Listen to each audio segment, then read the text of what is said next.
everyone, so in my last video I discussed the new set of rules called Heroic Battles of Daring Do by Stephen Luscombe, my friend, and now I'm going to give you a little run through of a game. So I'm playing the scenario called Fighting Retreat, which I don't think I've ever seen a scenario of this type in a book, a rule book before. Basically, the Tuareg and Berber are chasing down a retreating force of French Foreign Legion. The French Foreign Legion have to escape, basically. They have to make an orderly retreat, withdrawal, and get off the opposite side of the table, which is off in that direction there, you can see.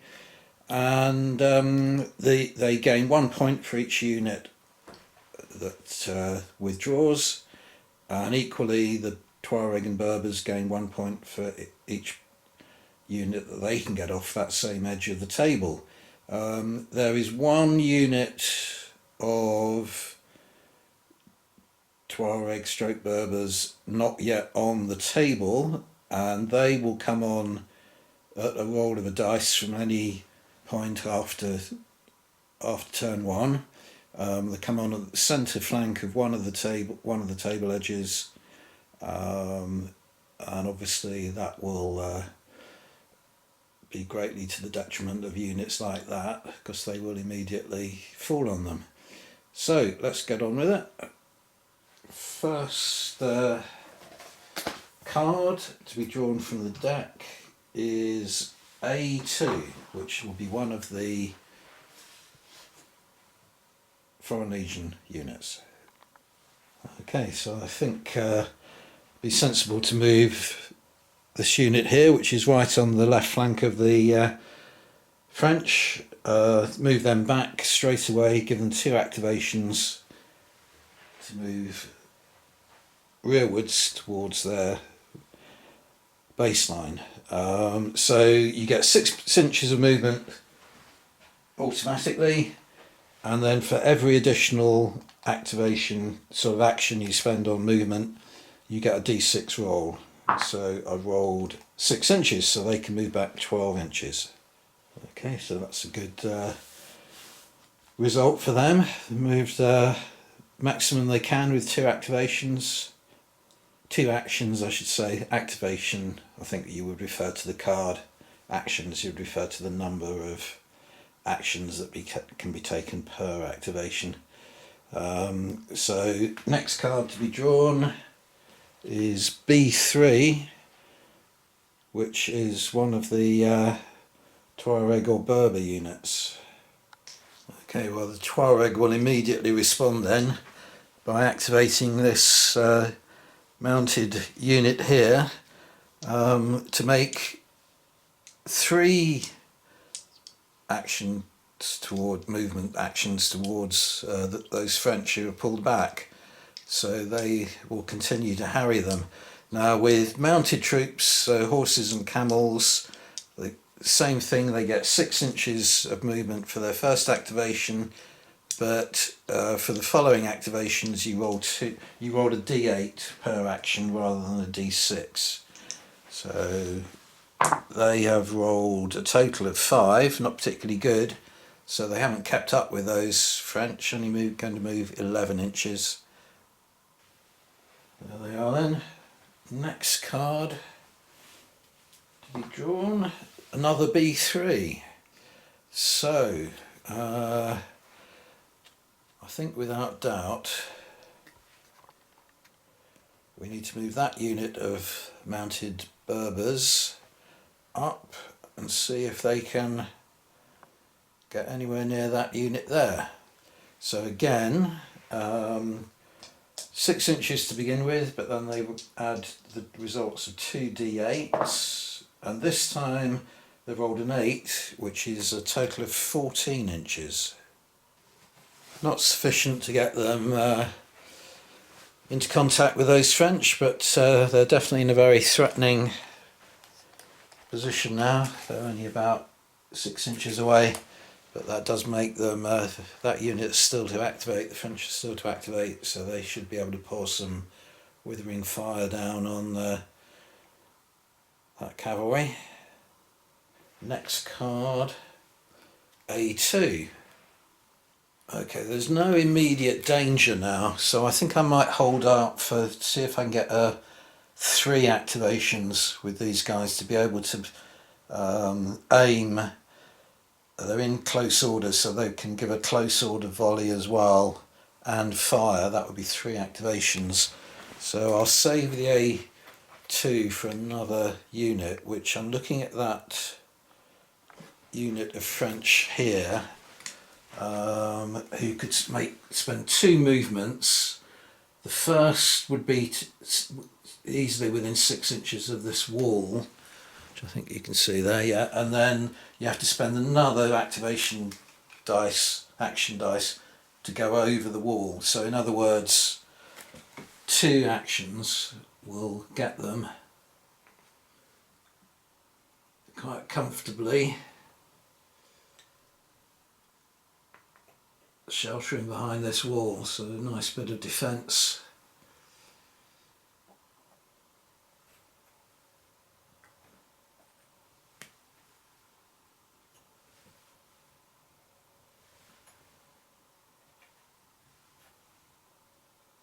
There we go, I think that will do. Something like that. And the next card to be drawn is B2. Now I don't want to really, I've discovered it's not a good idea to really expose your HQ unit too soon, or to put them too far forward really in the game. So I'm going to just spend 2 actions on this group here just to move forward and sort of get in front of them, get to about here. So they get 6 inches, roll 1 dice, and they rolled a 4, so they get 10 inches, which means they're going to end up about here. A lot of my infantry dismounted figures on the Tuareg and Berber side, especially with the Castaway arts figures, which is what these ones are, they don't really have any distinctive figure that looks like the NCO or unit leader. So I think in this group here there's one with a white turban there, so I'll call him the leader. So in general, what I'll do is anything that's got either a white headdress or maybe that's on a white horse, if they're mounted, we'll call the unit leader. Anyway, that's them moved, so you put the card next to them to show that they can't be activated again this turn. And then the next card to be drawn is B1. So with that B1, I've decided just to move this group here, the headquarters unit has just moved 6 inches that way. So it's a way of kind of, sort of spending a card that's not particularly valuable. Next card out of the pack then, off the top of the deck, is A1. Alright, that card I've spent just to move this unit here back 6 inches. And the next card, A3, that's what I wanted. Right, here we go. Right, now, the French Foreign Legion unit is in close order. They've got 3 activations. That means what they can do is give an aimed shot, which is 1 action, give a close order deliberate volley, which is another action, and fire. So that's their 3 actions. I'm interpreting the rules that because it's a sort of individual based skirmish type game, I think it's quite reasonable to allow both ranks to fire. They're firing over the shoulders and through the gaps of the people in front. I think that's how Stephen intends the rules to be played. I'd mentioned on the video I made yesterday, but which you may have seen, I said at the end that basically I'd been discussing issues that I found in the rules, things that I would have, I needed to ask him just how the rules should be played. But then I said that there are some things which I might kind of add to the rules or amend, which I wouldn't trouble him with, because it's basically tinkering with his rules rather than clarifying them. So that's just annoying. If I was writing rules, to have someone constantly saying, why don't you do this? Why, it's going to be constantly rewriting the rules. But one thing that occurs to me, a nice rule to play, is that this Berber mounted unit here has already activated.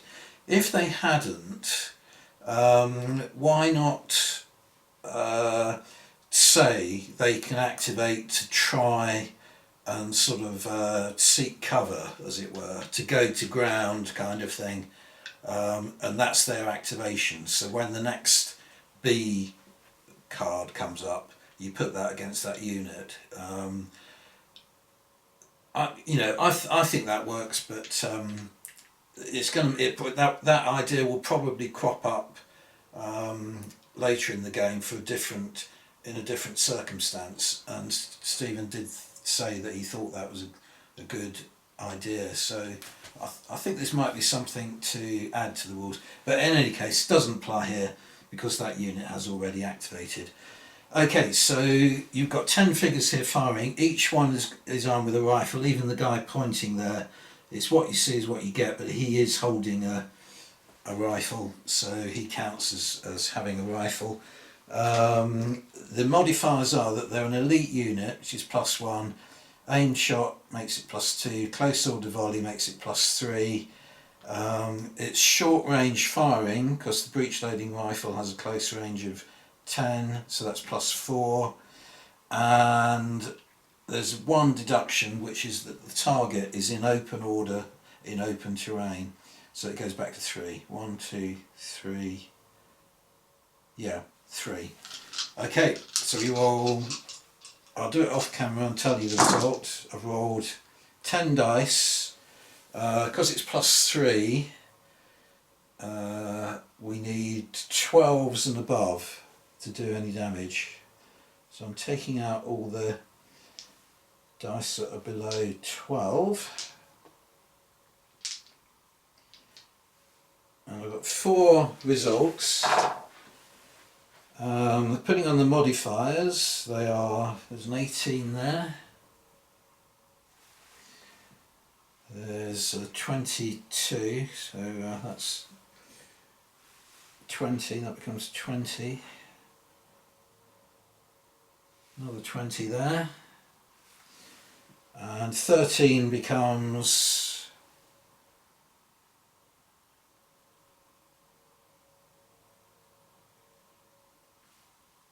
16. Sorry. Need a cup of coffee or something. Right, okay. The 16 is a recoil. The 18 is a casualty, and the 2 20s are 2 deaths. So the first thing you have to do is see if the unit leader has been killed. So you roll 2d6.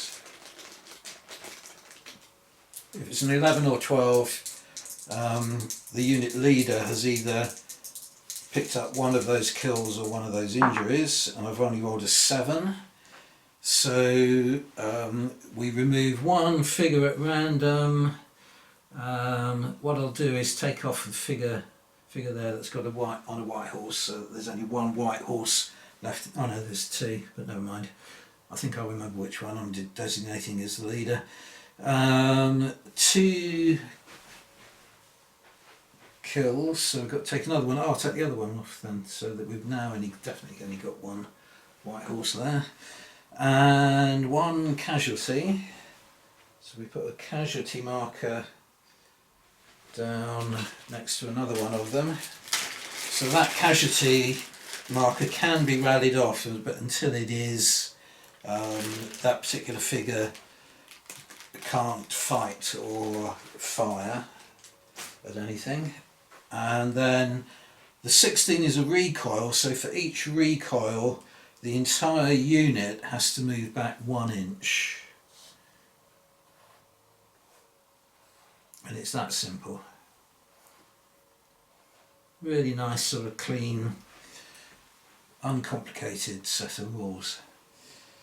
Right, the A3 goes against the unit there, and we take another card, which is A1. Okay, that's the unit that just lost 2 figures, so they don't have to take morale checks yet. It's when they get down to 50% of their strength. And for the A1 card, all I've done, I think you can see it there, is just moved the headquarters unit back a little bit so that they're kind of protected a little bit by that rough ground, and they're not blocking the line of fire of that unit there. I've just drawn a B3, so I'm going to see how close I can get this camel unit here to that unit there, which only pulled back 6 inches, so might be able to sort of get fairly close to them. So it's a 6-inch move plus 2 d8s. So they ended up moving 17 inches, which wasn't sufficient to get them into contact, but still very close to them. Right, now here's where I am going to diverge from the rules and play it in a manner that I think it is simpler and fits in more with my kind of taste, really. The only unit on the French side that I haven't activated yet is this unit here. They've got 3 units, 3 actions, and the front rank is just within 10 inches of that figure there. They can just about see, they've got line of sight past here, and there isn't a rule about firing within so much distance of a friendly unit or whatever, which is a good thing really. I don't, it just complicates things. So what I'm trying to say is this unit is within close range, this rank is in medium range. The way Stevens described playing the rules is that the front 5 figures fire at close range and the rear 5 fire at medium range, especially when you consider, all right, I'm revising my method of thinking already. There's only one figure in the target unit that's within 10 inches. So what I'm going to say is that the entirety of this unit is going to fire at medium range. Stephen's method of playing it, I think, would be to fire so many figures at short range and so many at medium. But I'm going to call the whole thing is mainly medium range, so I'm going to call it medium range. So now in this case we've got a number of figures. There's a guy here who's only got a sword, his little Gumier type figure. He's meant to be a Berber character, but I painted him up in a sort of more auxiliary role, but he hasn't got anything he can fire with. There's one chap with a pistol You see how complicated this would get if you were, breaking it down by range and everything as well. But we've got 1, 2, 3, 4, 5, 6, 7, 8 rifles and 1 pistol. The pistol is out of range. It's only got maximum range of 6 inches. So I've got 8 figures falling D20 dice with modifiers of elite +1. They're going to take an aim shot, which is 1 action, so that's +2. They can't take the close order deliberate volley because they're not in close order. So at the moment they're on +2. There's no modifier for the range because it's medium range. And the target is in open order in open terrain, so it goes to +1 on the dice rolls. So I need 14s to hit. So we've rolled extremely well. I've only got 1 dice here that I can see that hasn't caused some kind of damage. So 14s and 15s will be recoils. 16 and 17 will be a casualty.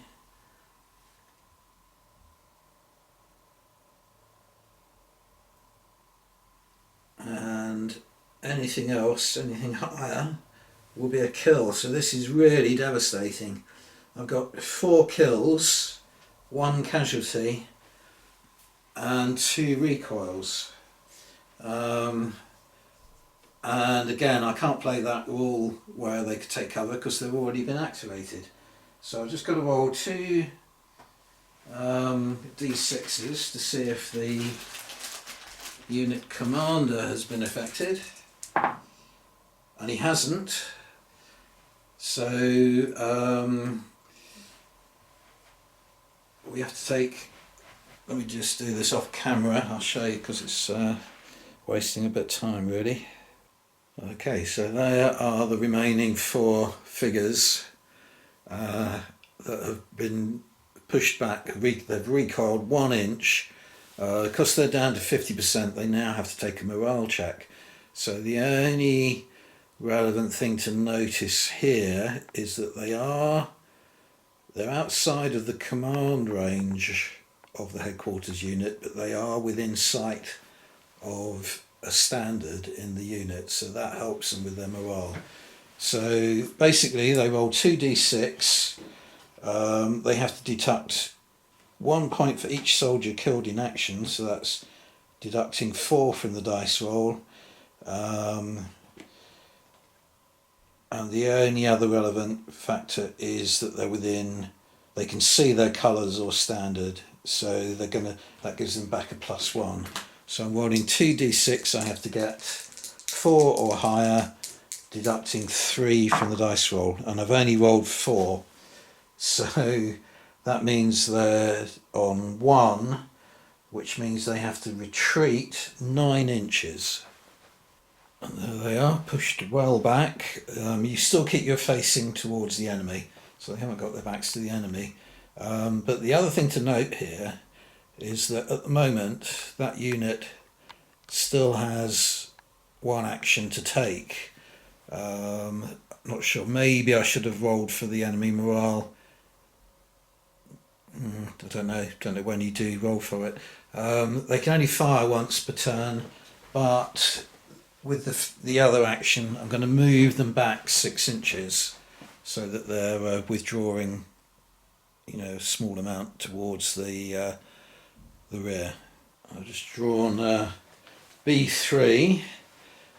So the only mounted unit on the table yet to move. I want to use the 3 activations to get the faster units as far forward as I can. So I'm going to move this unit across the table this way, more into the centre of the table as far as they can go, which wasn't very far at all. They only rolled a 2 and a 1 on 2d8s, so they move 9 inches in that direction there. The next card is A2, which doesn't apply because all the French have now moved. I think they want to. Yep, so that's a waste of a card. Now B2 for the next one. Okay, so this unit here has made 2 movement activations. They've actually rolled well, so they've moved 11 inches. They're moving around this difficult ground rather than through it. So next card is an A1, which again I can't play, so the French have moved all their troops. And the next one is a B1. So I've just moved this group forward 6 inches with a B1 activation. Just wondering how the rules cover bodies of troops moving through one another or being forced through one another. And I found a statement that open order can pass through one another, but I haven't found anything about close order. So I might get in touch with Steve and see if I can get that clarified.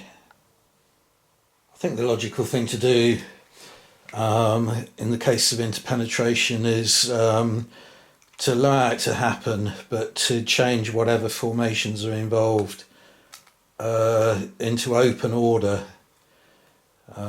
So it kind of breaks up formations if that happens, but I'll wait and see what Stephen says. So next up I've drawn a B2 card.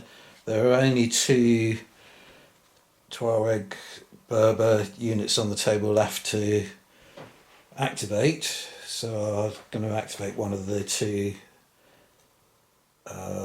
dismounted groups. So I would move those figures further forward, and then I've just drawn B3, which will be activation of the final Tuareg unit on foot, and then that will be the end of the turn because the Joker card hasn't turned up. So it will be, where are we? That unit there on foot. They're a bit kind of crowded in by things in front of them, so they're going to use 3 movements to kind of move around to the right and around the back of that mounted unit there. And there they are. So they rolled quite well. They got to move 15 inches. So they've come around the back and they're on the edge of the table, but in a little bit of empty space there. So that is the end of turn 1. Now turn 2, I've rolled to see if the extra flanking unit comes on. It won't. I've drawn the first card, which is A1, which isn't terribly useful. So I'm looking at this unit in open order behind the wall here and think the best thing to do, best use for the A1 card is to form this unit into a close order unit. So reformation, change of formation is 1. Move the scenery a little bit, don't think it matter. One action. 1, 2, 3, 4, 5, 6, 7, 8.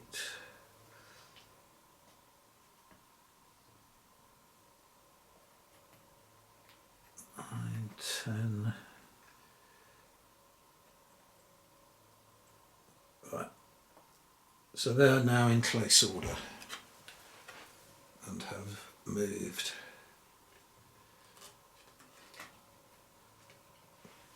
Next up I've drawn A3, so the thing to do surely is to deliver another devastating volley from this unit here into the mounted Berbers there.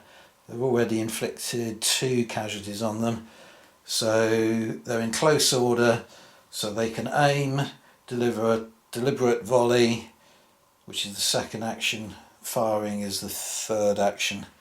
So it's 10 dice. I work out the modifiers now. 10 dice with a total amount of modifiers of +3, so I need what's that, 12s, because the lowest you need is 15. So the 12s or above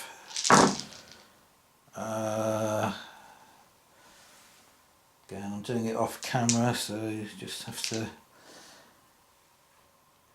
bear with me a minute. I've only got 3, not particularly good, I've only got 3 dice that, so 2 of them will go up to, 2 of them are 13s, so that will go up to 16s, which is recoils. So this isn't paid off really, and 1 is a 20, which will be a kill. So I just rolled to see if the kill is on the leader, and it is. I rolled an 11, so the leader of that unit is now dead, and the rest of them have to recoil 2 inches.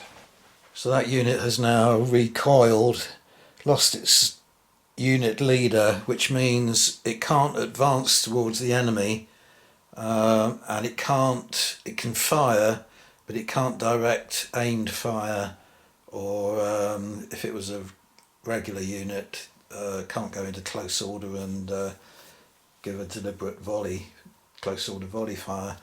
But it can acquire a new leader if it gets within command range of the HQ unit. The overall army commander can assign an NCO from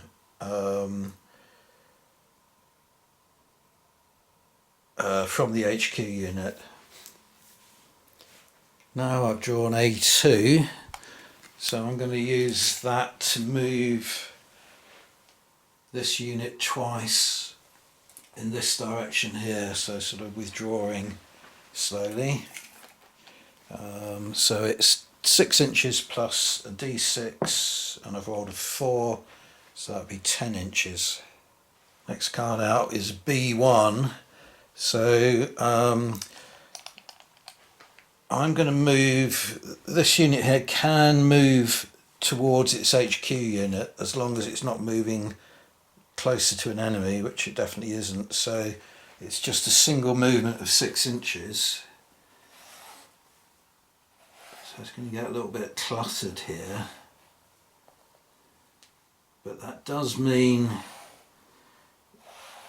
when, I'm not sure at what point, whether it's part of an activation. I think it probably would be. I have to activate the HQ unit here. I think you can see it there. And then assign a new leader to them. Whether that's one action or not, I don't know. Certainly, now that they're in the command range of that unit, the HQ unit could rally off the casualty. I don't think that's clear in the rules, but what I'm going to do is say that assigning an NCO is the equivalent of an action when the HQ unit is activated. Next card to be drawn was A1, so this unit here is in open order. It's just pulled back another 6 inches facing the enemy. Next up B3, which is quite a valuable card, so I'm going to use that to try and get these mounted Berbers here as close as possible to that unit there, which has now fired, so it won't be able to give closing fire or anything like that. I don't think you're rolling, it's 6 inches plus 2d8, so let's see what we get. Not bad. Rolled 2 6s, so I'm rolling a total of 18 inches. So I'm going to say that's not really sufficient to get them into contact. So, because the bulk of the figures are outside of 18 inches movement, so I'm just going to move them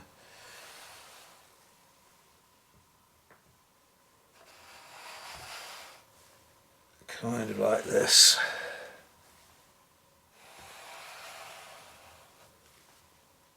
When you're playing solo, it doesn't really matter how closely you adhere to the strictness of the rules. I think Stephen's attitude is to be quite flexible and, you know,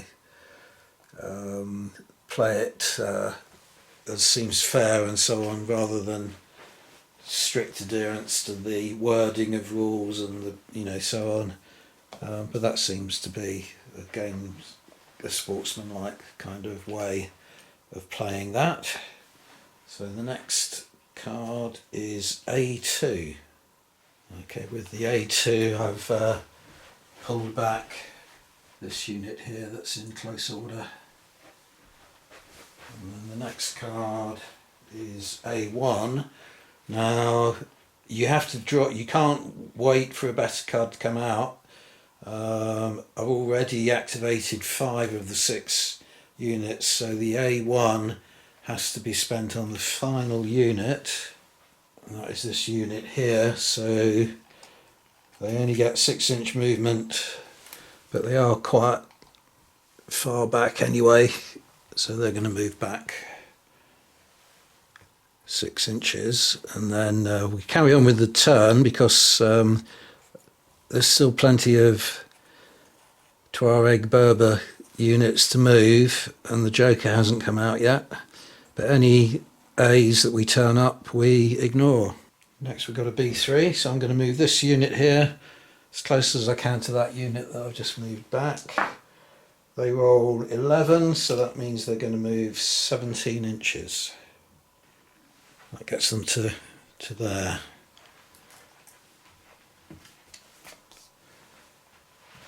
Next we have A3, so as I say, can't use that now.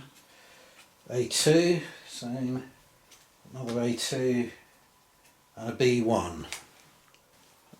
With the B1 I'm going to try and rally off that casualty marker, because that unit there has still got what you called its NCO or its unit leader.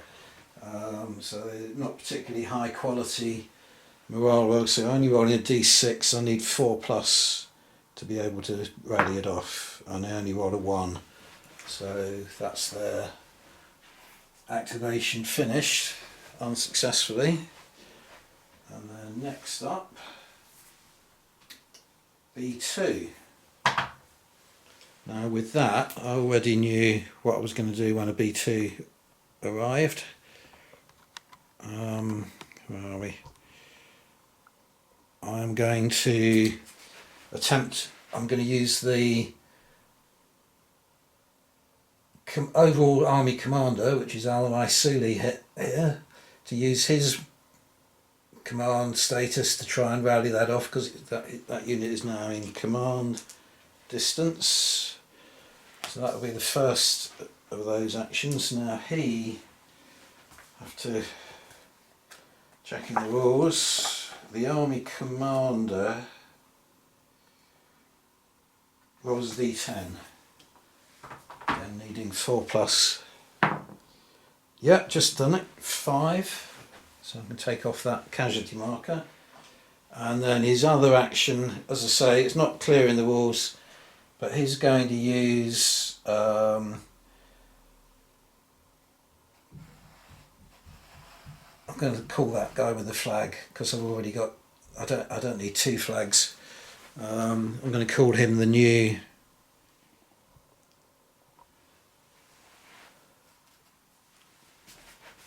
NCO unit leader for that unit. Okay.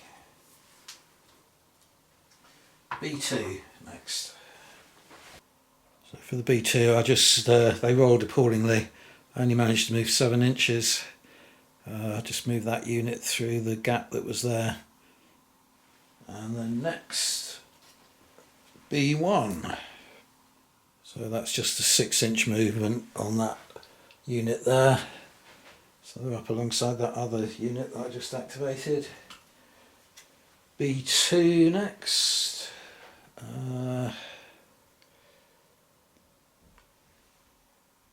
Yeah, I think I know what I'm going to do with that.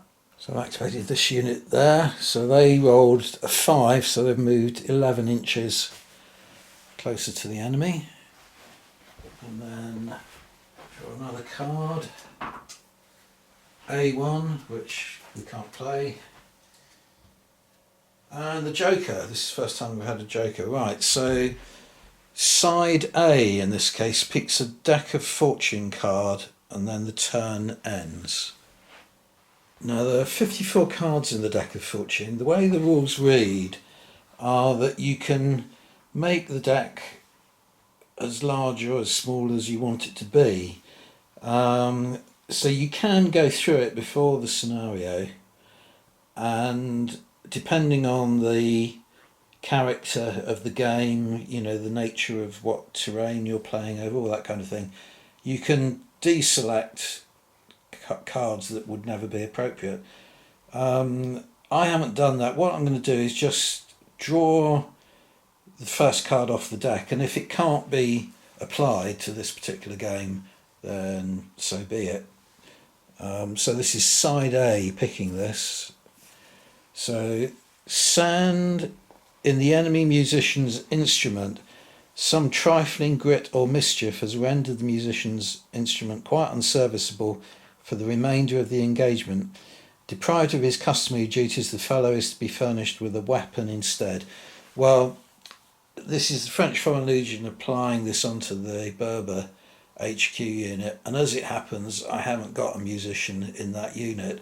You can, you know, kind of form the units according to how you have figures and so on. For instance, if you have a standard, you don't have to put the standard into the HQ unit because losing it can be quite detrimental. It gives bonuses such as you saw earlier, because it was within sight of that unit I was trying to check for morale. But the same with the musician.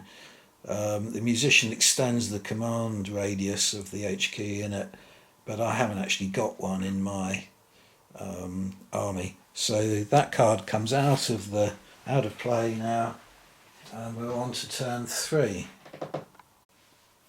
Okay, so just rolled, and the additional unit has come on the table, and the dice have decided that it should be on the Tuareg's right flank, and it's right up close to this unit of legionnaires, so they have been surprised by this flanking movement. And then the first card, that's good, that's luck for the French. The first card is A3, so they are going to immediately fire on that unit to see if they can force them back or disable them. So they can fire, take an aim shot, and they're in close order, so they close order volley. So they get +3s for that, +4 because they're elite, but back down to -1, back down to 3, -1 off the 4 because the Tuareg are in open order in open terrain. So they're rolling, they've all got rifles, they're rolling 10 dice.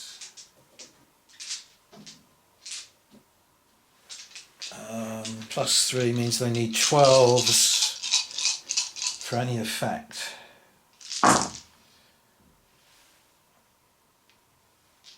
Taking out what looks like a lot of ineffective dice. So they've got a 14 that goes up to a 17, a 12 that goes up to a 15, a 14 that goes up to a 17, and a 13 that goes up to a 16. So in other words, 2 recoils and 2 casualties. Is the casualty on the unit NCO? No, it isn't. So, well, this is interesting. They recoil 2 inches. I was going to put them in amongst, so I think what I'm going to do is just surreptitiously move that rear unit back a little bit.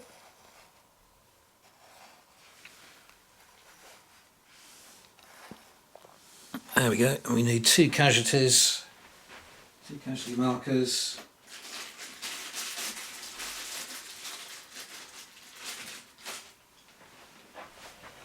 Put 1 on him and 1 on him. Okay, next card to be drawn. B3, right. What do you think about this? Yeah, I think I have to use that valuable card straight away on that situation. So first thing, I'm going to make two rallying actions to try and rally off those two casualty markers. So the first one on a d6, I rolled a 6, which is a success. Second d6, I rolled a 2, so it's a failure. So one of the two casualty markers can come off. Then with the third action, they are going to move into melee with the Legionnaires. Now you have to stop 3 inches away to see if your charge goes home. So I'm now rolling for morale.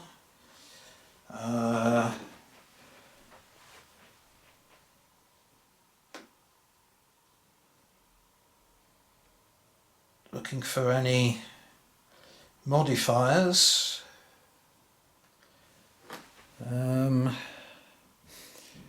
Not sure, they're a long way distant and there's lots of intervening troops, so I don't think I'm going to give them the can see colours or standard bonus. So there is absolutely no modifiers whatsoever. So I'm rolling 2 dice and I need 4 or more. And I get 7, yes. So now they move into contact. If the Legionnaires hadn't fired already, they could have rolled to see if they could have given closing fire, but they have fired already. And now we roll lots of... I've basically lined them up as best I can. So the front 5 figures of the Legionnaires are fighting 5 of the Tuareg. The ones behind aren't in the melee yet, but they will move in if gaps appear and so on. Okay, so we're rolling d10s now. Let me just turn off the camera while I get my dice sorted out. Okay, so you're rolling opposed d10s for each individual fight, so it's sort of one-on-one basis. So at the moment I've got 5 against 5. Just worked out the modifiers, and in the first round of combat the Tuareg have got a modifier of +4 and the French a modifier of +2. And if you watch my previous video, I did say my preference would be not to allow the modifiers to take you up above 10 or down below 1, and that way the fight was sort of more even. But I'm going to play it the way Stephen intends, which is to allow you to go above 10 or below 1 and see what difference that makes. So here we go. So I'm rolling 2 dice for this fight here to begin with, and they're both rolled 4s, which means that the Tuareg warrior has won by a margin of 2. Now that means that the foe retreats 3 inches. So that figure there, I'm just going to put in behind the fight at the moment and move on to the next one. Let me just move the camera a bit so you can see that. Okay, so now we're doing this one here. The Tuareg rolled 7 and the Legionnaire 5, so that means there is a difference of 4. So that particular Legionnaire is wounded and withdraws 4 inches. So we'll put a casualty marker on him straight away.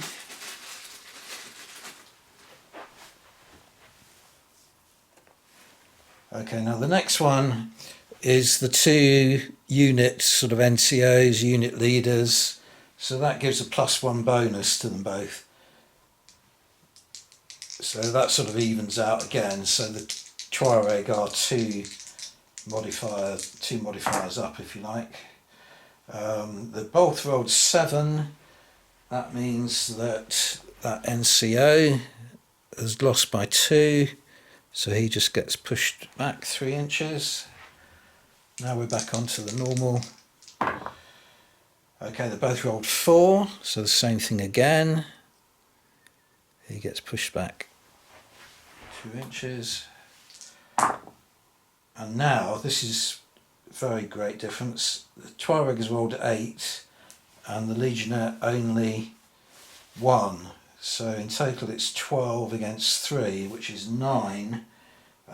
So that particular Legionnaire is killed outright. Okay, now the fight goes on. I think the way you play it, maybe they both meet in the middle. We'll move as the Tuareg are prevailing, we'll move them on like that. Now this time the charging modifier doesn't count anymore, so they're both on... No, they're not. The Tuareg are on a bonus of +3 and the French Foreign Legion on a bonus of +2.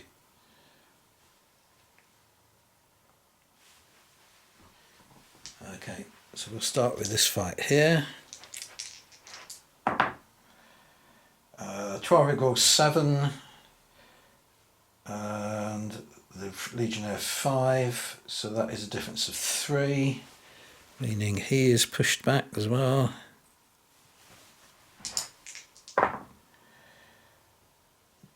Nine to the Tuareg, no sorry, 9 to the French Foreign Legion this time, 3 to the Tuareg. That means it is 6 to the Tuareg, 11 to the French Foreign Legion, which means this chap is killed outright.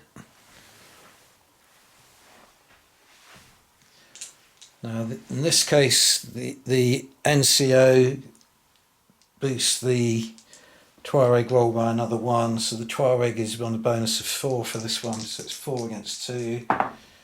Tuareg rolls 10, Legionnaire rolls 7, so it's 9 against 14, which is 5. That means that he is killed outright. Back to the normal. French Foreign Legion rolls 2, Tuareg 1, so that's 4 all. So that fight will continue into the next round. And finally, 8 for the Legionnaires, 9 for the Tuareg. Tuareg are really rolling much better dice. So it's 12 against 10. So that foe retreats. So all these figures here haven't been recoiled. That's the end of their contribution to the melee, if you like. So now we just realign some. Obviously I'm going to put the NCO, the unit leader, up against that one.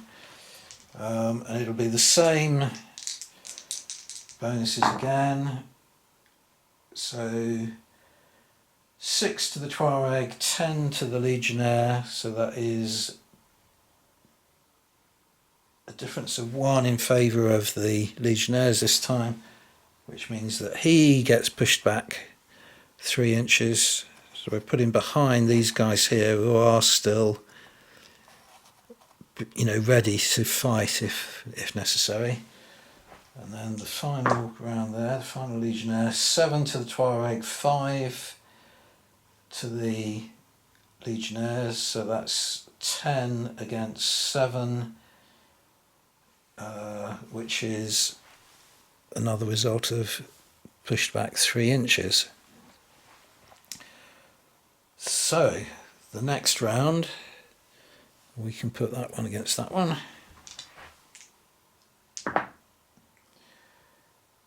Nine to the Tuareg, 5 to the Legionnaires, so that's 12 against 7, so he is killed as well.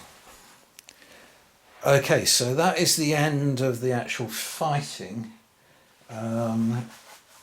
So the Foreign Legion lost 3 figures to the Tuaregs 1, so they have lost the melee. Let me just check in the book at what point they roll for morale. Yeah, we're just testing the French Foreign Legion's morale now. So you take 1 off for each soldier killed in action since the beginning of the game, so that's 3.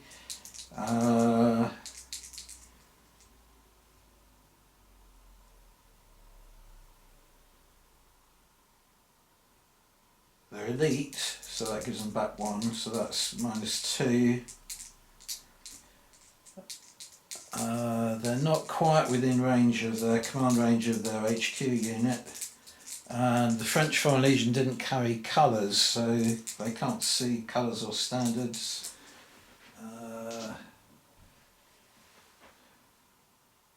They are the only things that matter, so it's -2 off their dice roll, 2d6, and they've got to get 4 or better.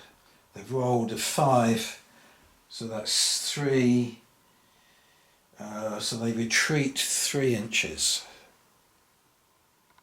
which is actually not a bad thing because it takes them closer to their baseline. Right now, they've drawn back 3 inches. I'm not going to allow them to remain in close order. I don't think that would be appropriate since they've just been driven back in a melee, so they're now in open order. And in terms of the Tuareg, they are allowed to withdraw a certain number of inches. Don't think I'm going to do that.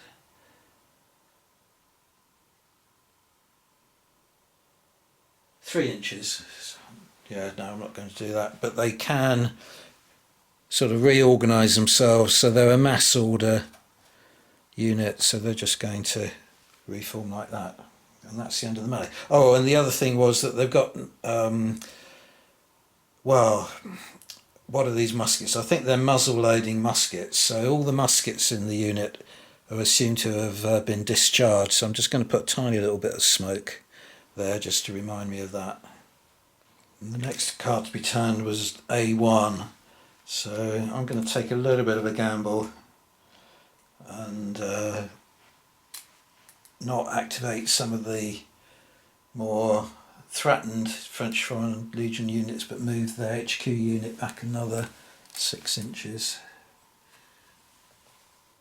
It's not a terribly useful card.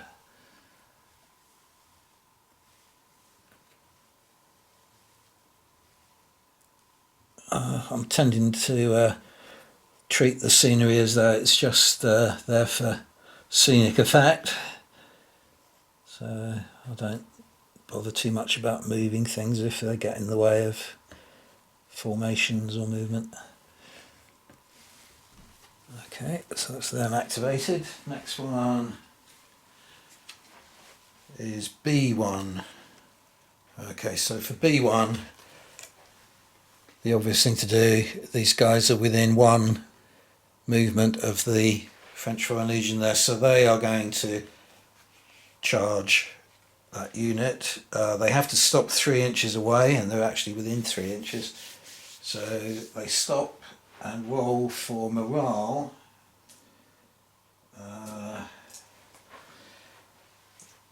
I'm just looking up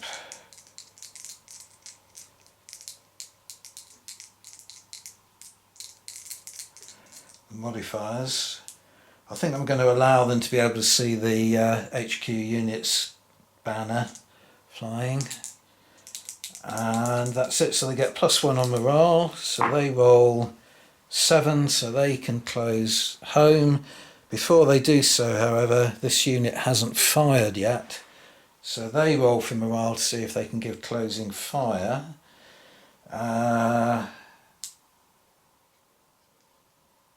They get +1 for being elite, and also they are within command range of the HQ unit, because that's got command range of 12 inches, because there's a bugler there, so that's +2. And they roll 7, so they can give closing fire. So there are 10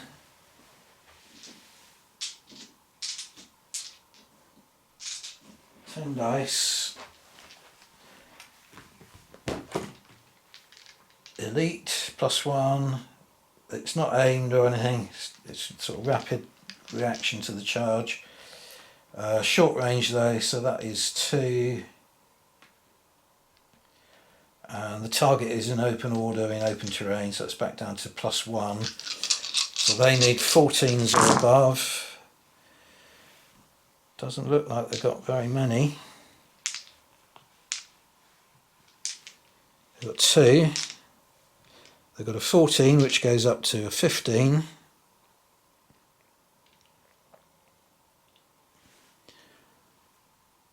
And a 17 which goes up to an 18. Yeah, that's interesting. The recoil, I think I'm going to say, isn't relevant. So because they're charging into melee, the recoil won't be applicable. But the 18 is a casualty. So we roll to see if it's on the leader, and it's not. So they have 1 casualty, so that casualty now won't be able to participate in the melee. So they move, we'll put the casualty on 1 at the back, and we move the other, which one am I going to call the leader in this group? The one with that one there on the sort of lightish horse, as close to a white horse as I can get. So it's 5 against 5 at the moment, with this chap here not taking part in the melee at all, so we put him back there. Okay, again I'll just work out the modifiers. They should be pretty similar to that last melee we fought. Yeah. Tuareg have a +4 modifier, the French Foreign Legion +2, so we'll start up this end here. Tuareg roll 4. French Foreign Legion 6, so that's a draw. Next one, 2-all, that means that the Berbers win by, it's Berber unit, that's not Tuareg. Berbers win by 2, so he gets pushed back 3 inches. Next one is the NCOs against one another, so the advantage cancels out, so it's still a 2-point advantage to the Berbers.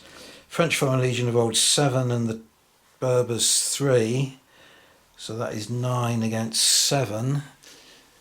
So he gets pushed back 3 inches. Ignominious for the unit leader. Right, so now we're back on to 4 and 2 again.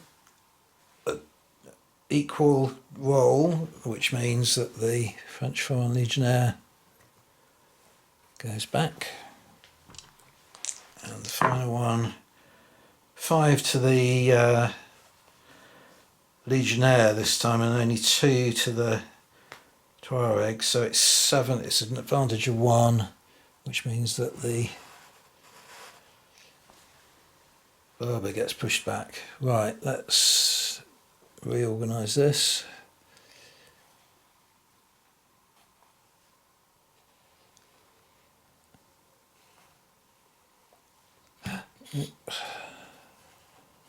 Okay.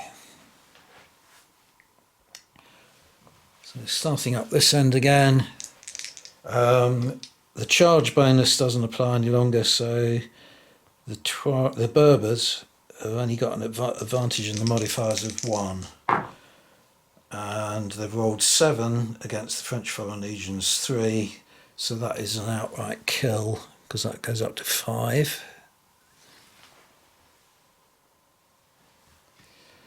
Next one,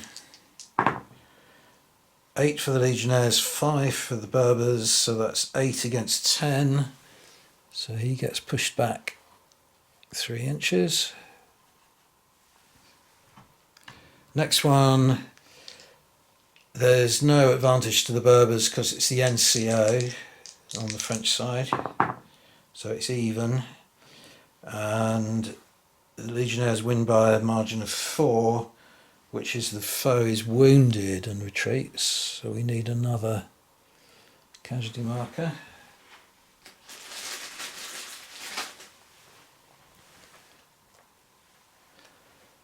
And then the next one,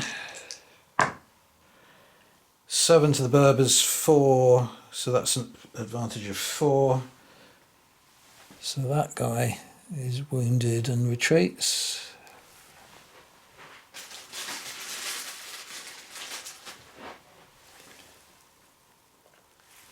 And the last one for the moment, 8 to the Legionnaires, 9 to the Berbers, so 12 against 10, so that's 2.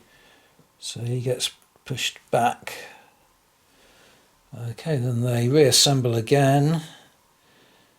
I think I'll put him against the NCO. It's to his disadvantage, but I think that's fair. Okay, this one here.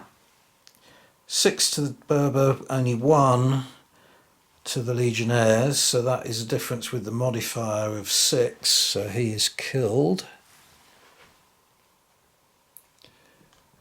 Next one is the NCO, so this is an even, modifiers balance out, and they've rolled 5 to the Legionnaire, 1 to the Berber, so he pushes him back. So NCO, this is the kind of thing the NCO is doing quite well, see, so at the end of the game he might come out of this with a medal. And final one, 3 to the Legionnaires, 1 to the Berber, so that's 5 to 4, so it's just a 1, so he just gets pushed back. So there's just one more Berber left in the fight, so we put him against this guy here. 4 to the Legionnaires, 10 to the Berber, so 13 against 6 is a kill.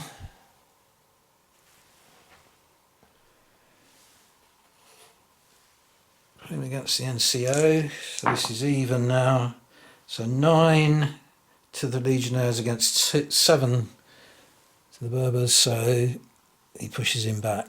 So that NCO has behaved heroically there, so the French came out of that the victors, even though they lost 3 casualties. They have actually held the ground, so they are the winners, so they get a chance to reorganise.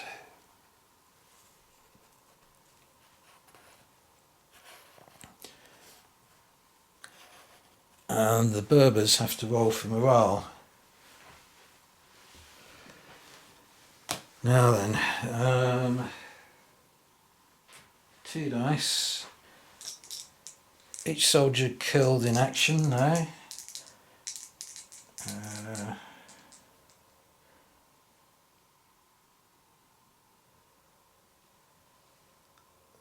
They can see their colours, they're not within command range, but they can see their colours, so that's +1, and that's all. So I'm rolling 2d6, I rolled a 7, goes up to 8, so they're fine. So we just have to basically reorganise them so that they're back in what looks like open order rather than a line.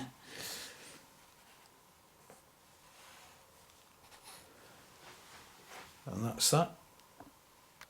Melee done. As with the last melee, I should really put some smoke or something to denote that all their muskets have been discharged as well. Next card is A1. Oh no, with A1, the next A card to come out or to be turned has to go against that unit that is deemed to have been activated because it gave closing fire in the melee. Next one up is A3. That's lucky for them, you see, because if it had been A3, that would have been a valuable card spent on that closing fire. So now I'll have to make up my mind what to do with this other A3. Well, the idea of the scenario is to get the units off the table, so it looks a little bit cowardly, but what I'm going to do is to make 3 moves with this unit here just back towards the edge of the table. The unit here behind the wall is in the strongest position, so I'll leave him last almost to withdraw. So that unit rolls a 4 and a 1, so 6 plus 5 is 11 inches, which they're going to move back through this sort of little village scene here.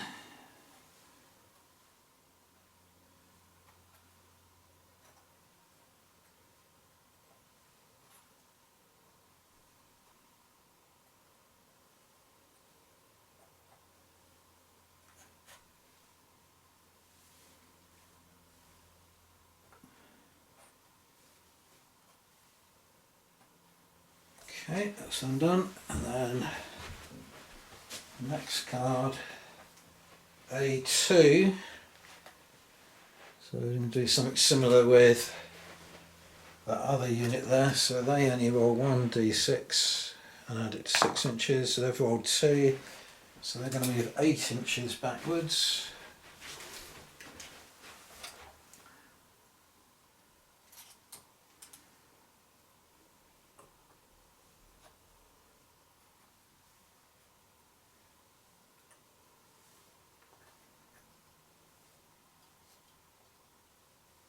And being fairly free and easy with the scenery.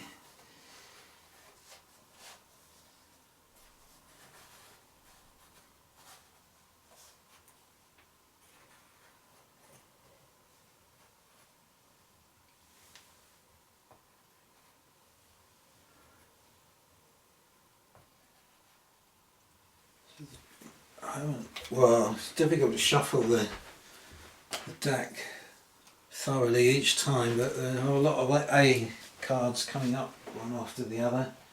Yeah, there's another one, A2. See, that's what happens when if you have a lot more units on one side, then as the A cards come out and you just put them on the side of the table, they all kind of tend to cluster, and then unless you shuffle really, really thoroughly, which I'm not a very good card player. So 1, 2, 3, 4, 5. The only one to activate at the moment is that unit behind the wall there, and I really want to keep them there because that's kind of like a sort of bastion, if you like. So I'm just going to spend the card doing nothing, I think. I don't think there's anything they need to do or can do. So that's the Legionnaires' move, so they're going to have to hope now that the Joker comes up before A1, so that's very good. B3. So with B3 I'm going to move this unit here 3 moves. Don't think they can conceivably get to the French unit, but they'll get pretty close hopefully. So it's 6 inches plus 2 dice, 2d6. They've rolled 8, so they're moving 14 inches. So we're keeping the pressure on. 14 inches, yeah, it gets very close indeed. Not quite close enough to charge. Sometimes you have a figure that is obviously a leader, and this chap pointing is obviously the unit leader for that little band.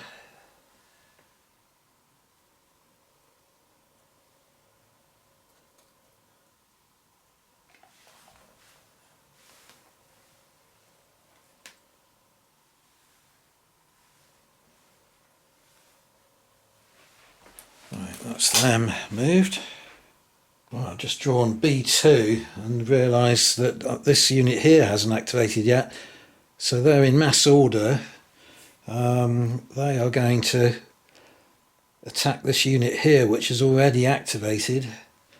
It's already been in 1 melee. So they're going to charge them from the rear. So the nearest ones are easily within 6, but I'll just see one of the second dice. Yeah, they've rolled 5, so that's 11 altogether. So they are easily going to close. And an amendment that Stephen has already made to the rules on my suggestion is previously he was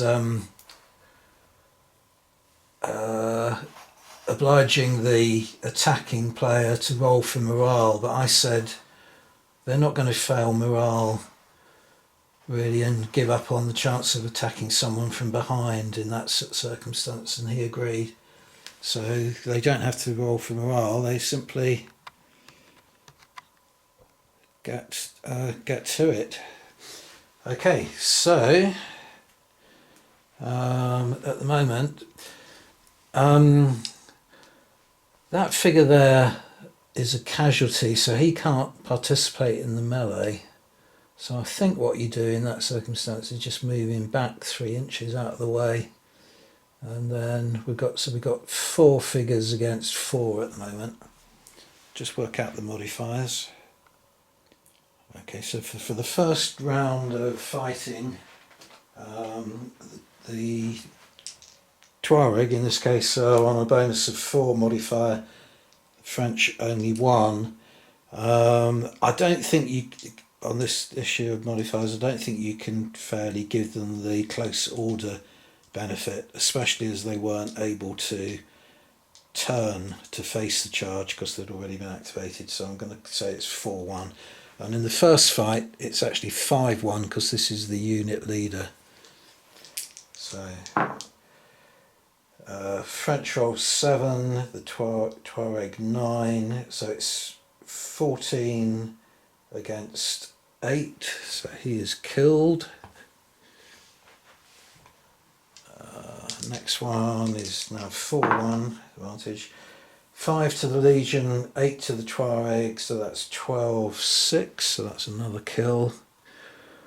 Wonder if I missed the opportunity to form square. I don't think I did, but obviously the square would have been very wise formation to have formed. Right, now in this case it's the French NCO, so it's now 4-2 to the Tuareg. They have both rolled 10. That means that he has been forced back but not wounded 3 inches. And then the final one, back to 4-1. 8 to the Tuareg, 2 to the French Foreign Legion, so that is 12-3, I think. So that comes off killed. And then we'll let them turn around now, so it looks like they're putting up a fight of some kind. Move these 2 in.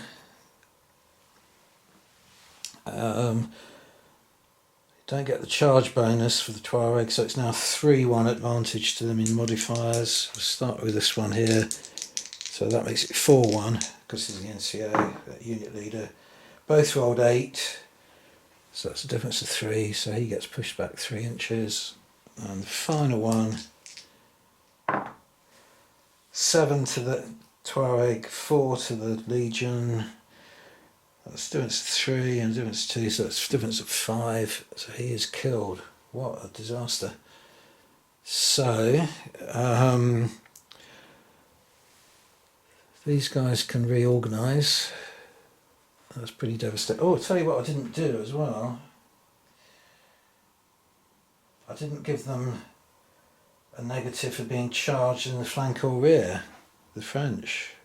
So it would have been even worse had I noticed I'd missed out that modifier. I won't go back and correct it now because that's pretty bad for them anyway. So they are down to 3 figures. That means they've lost 7 killed in action since the beginning of the game. That's -7.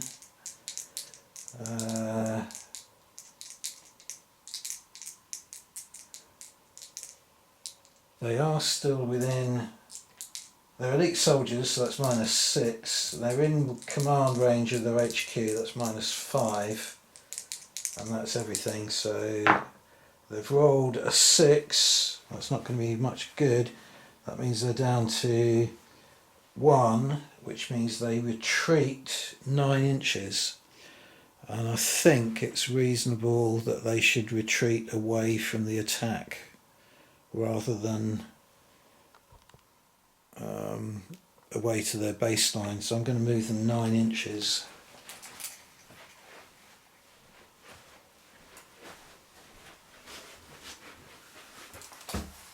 This way, and they can face the enemy, but I'm not going to allow them to be in close order. They're in a bad way, that unit.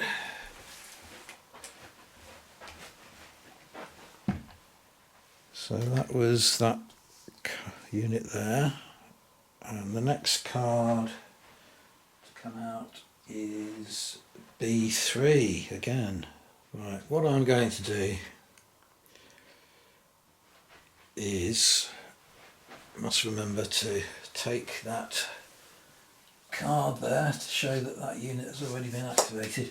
I am going to try and charge the remainder of that unit with this group of Berbers here.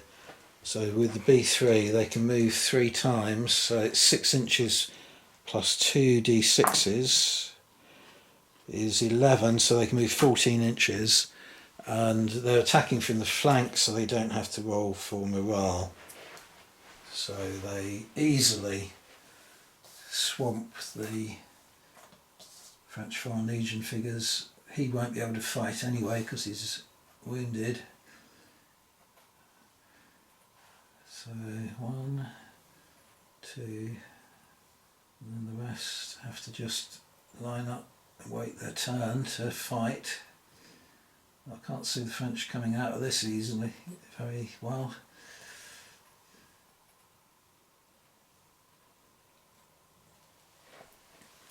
Okay, again I'll just work out the modifiers. Okay, so the Berbers are up 2 on the modifiers as far as I can make out, so we'll do this one first of all.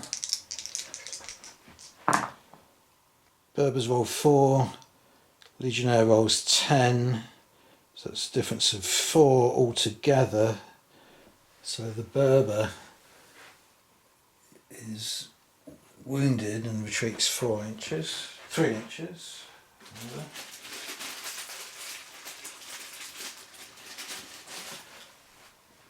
And in the next case it's the NCO there, so that means there's only a Berber advantage of 1 on the dice rolls. 10 all, so the Legionnaire, brave one, the NCO gets pushed back 3 inches, and then we reshuffle everything. So this time the charge bonus goes, so the Berbers are only on an advantage of 1 on the dice rolls now. 4 to the Legionnaire, 1 to the Berber, so that's an advantage of 2, so he just gets pushed back. I don't think he's wounded, no, just retreats. And then we do that again, carry on until one side has been completely pushed back or slain. 6 to the Berbers, 2 to the Legion, so that's 7 to his 5, so he is killed.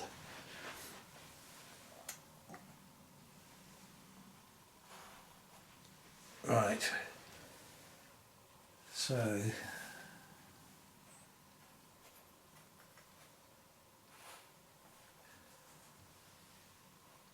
the Legionnaires have to take a morale check. They have now lost 8 of their comrades, so that is -8.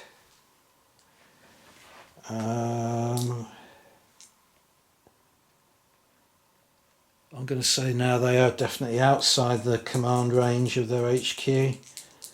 So it's nothing but -8. Can't see them winning this. Can't see any other modifiers or anything. So -8. I roll 8, so they're on 0, so they come off the table. Ah, now, I took something off the table a moment ago, didn't I, as well? What I forgot to do is, I think I took something off the table a moment ago, or did I? No, I don't think I have. So, the rule I was forgetting in my practice games the other day is that you don't necessarily take the figures off the table. If something is a casualty, like this guy, he comes off immediately. But in the case of the NCO, he might make his way back to the HQ unit. So, let me just see if I can find this.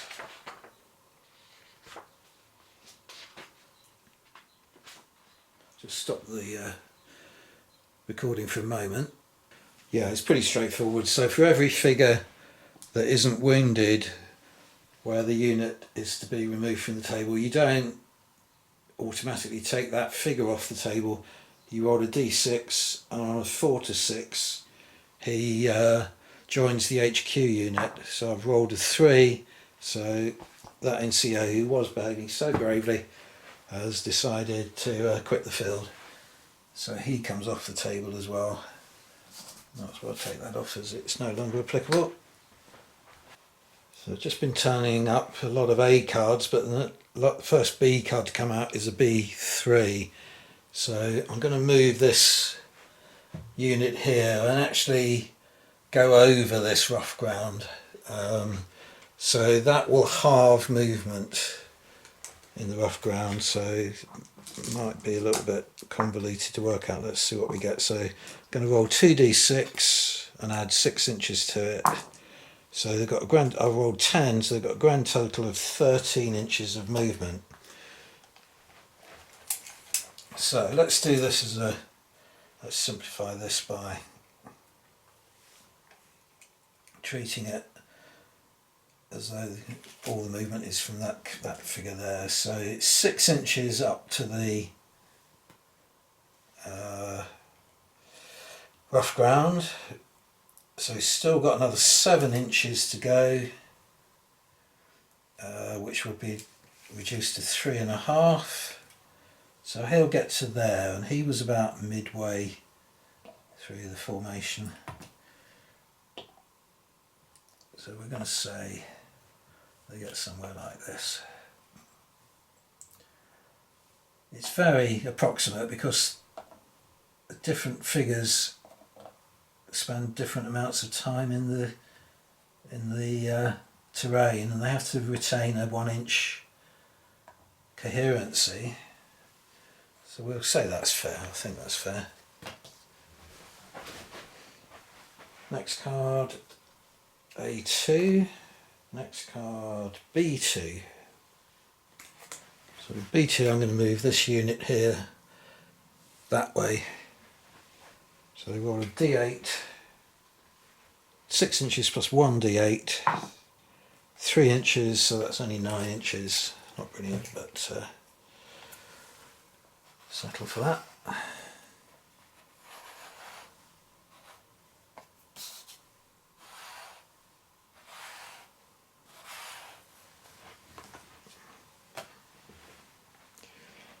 Next card, another B2. Might as well keep the HQ unit engaged in the battle. So again, it's 6 inches plus a D8, and well, 1. So they only get to move 7 inches.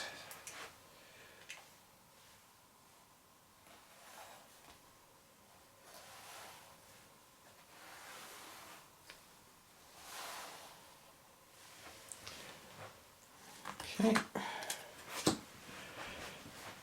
Next card, B1. So I've moved what's left of the camel unit a little bit further forward, 6 inches further forward. And then there's only one, no, there are two Tuareg units left to activate, so we'll keep going. Next card is A3, no use. Next one is B1, so that unit there will move up 6 inches as well. Right, so they're back behind the camels again. Next card, B2, so that's the last unit on the table, so that will be the end of this turn, and that unit is down here.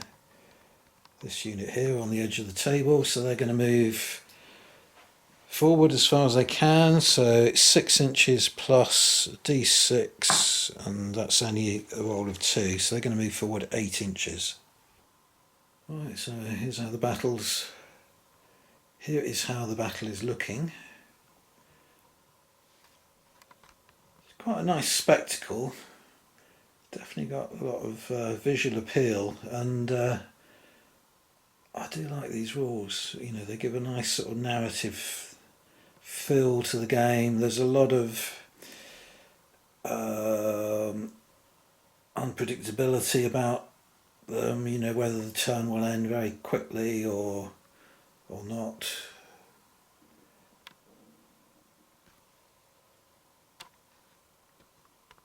Anyway, we'll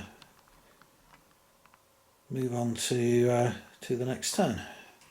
Next turn then, and first card to be turned over is A1. So I think what I will do is just move the headquarters unit that way. They only get one movement, so it's 6 inches that way.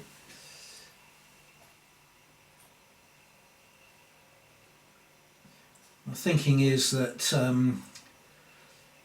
higher value cards I can spend on units that are, you know, closer to the action, so sort of withdraw slowly but spend the A3s and the A2s on aimed volleys and so on.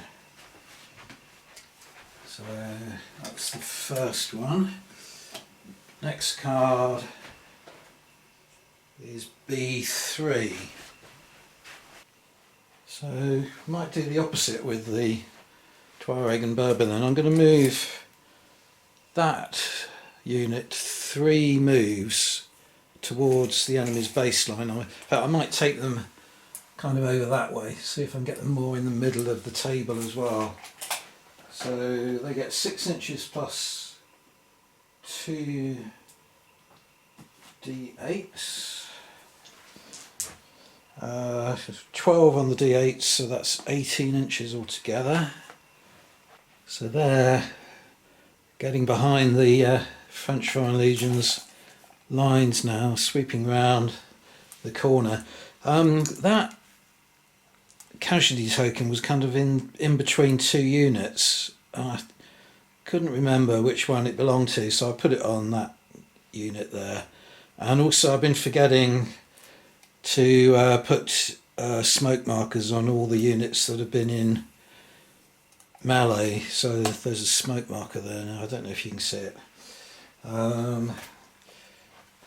Anyway, on with the next card, which is A2. I think I have to spend that on that unit over there before the Berbers close, see if I can unsettle them.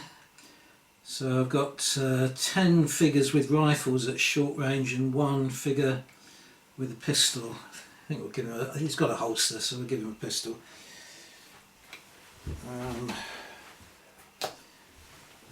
So just work out the modifiers for that. Okay, so the rifles are on +3 modifiers, so they need 12s, yeah, 12s, and the pistol is on +2, so that needs 13. So I've got a black, you can't see when the dice are rolling, but I've got a black dice for the pistol, so I can tell it differently from the others. So the pistol's missed. There's quite a lot of hits though here. Oh, maybe not. No, 4. So I've got a 16, that goes up to 19.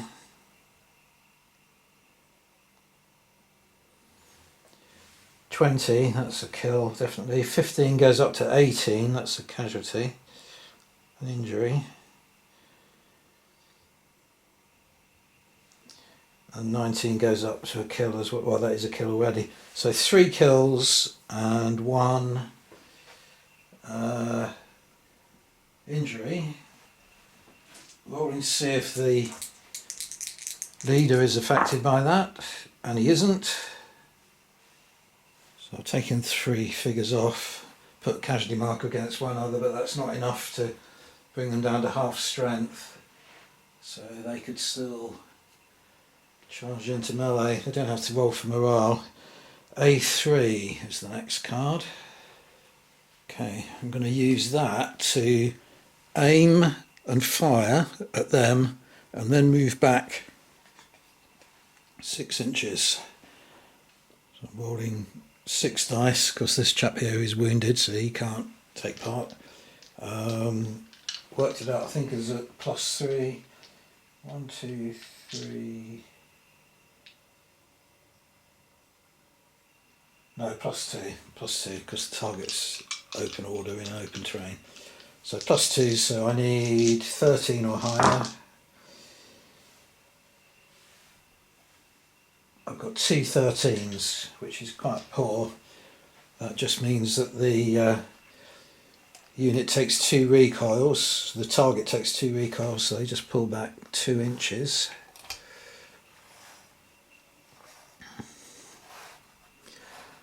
And then the Legion themselves are going to move back 6 inches with their 3rd action.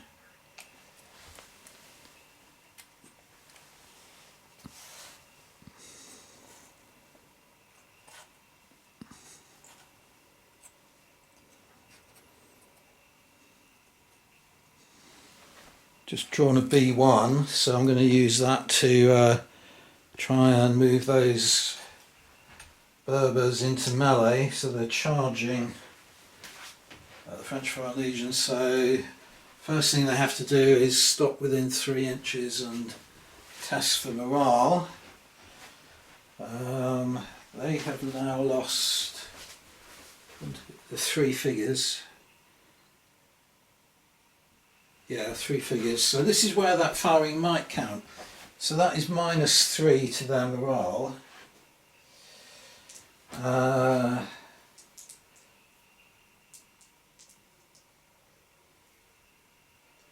Don't think I'm going to allow them to be able to see the colours or their banner.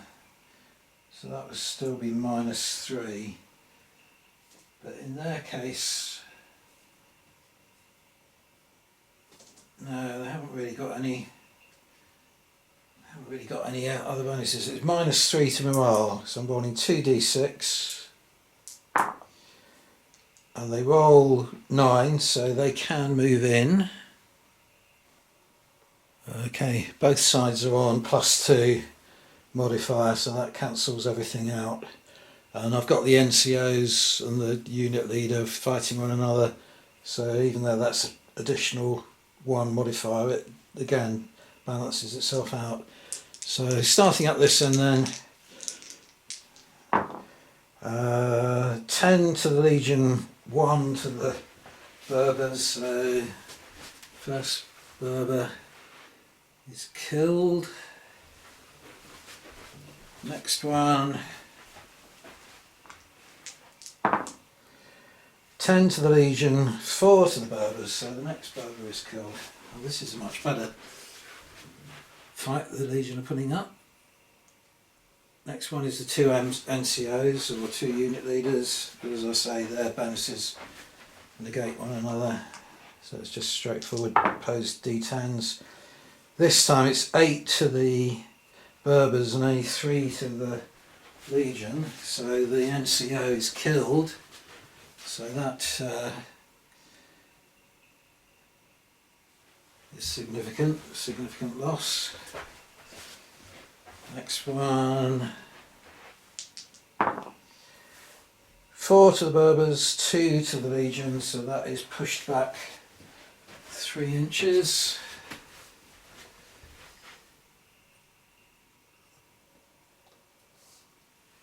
And the final one for the moment. This fight will go on quite a long time, so there's quite a lot of figures on each side, but the distant one, 5 to the Berbers, 4 to the Legion, so the Legionnaire is pushed back 3 inches. So he's no longer participating in the melee. And then subsequent round.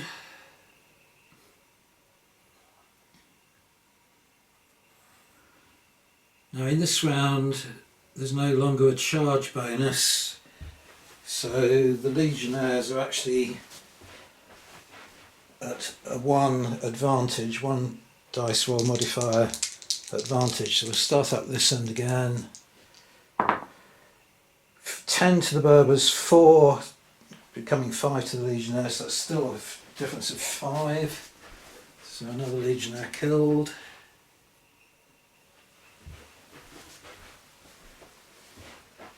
Second one along. 10 to the Berbers, 3 goes up to 4 for the Legionnaire, so again another Legionnaire is cut down.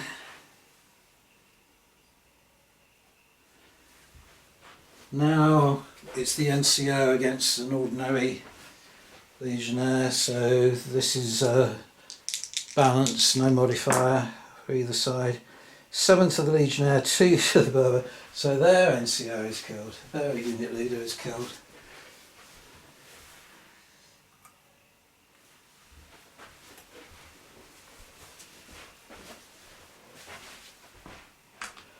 Next one, this is back to +1 to the Legionaries, so that is 5 goes up to 6 against 1 for the Legionnaire, so a Berber killed.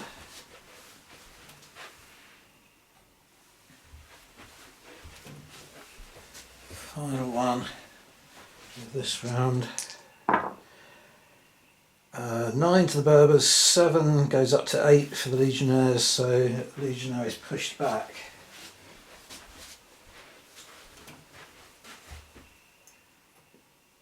And then again reorganise everything to,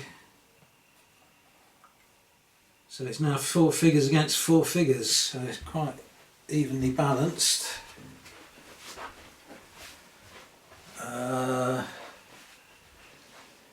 So now it's the same as the previous round, +1 bonus to the Legionnaires. So I just rolled a 7 and an 8, 7 for the Legionnaires, so that is 0. It's a draw, so that fight will go on. Next one, 1-1, that means the Legionnaires win that one, so get +1 modifier. So he gets pushed back 3 inches. Next one, 10 all, so again gets pushed back.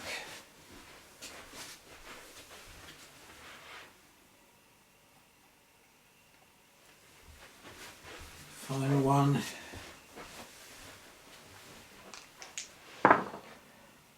6 to the Berbers, 5 to the Legionaries, so that's a draw. So there are 2 draws there, so we go on to the next round now. So the one closest to this end here, guy with the red hat on. 9 to the Berbers, 3 to the Legionaries goes up to 4, but that is still 5 difference, so the Legionary killed.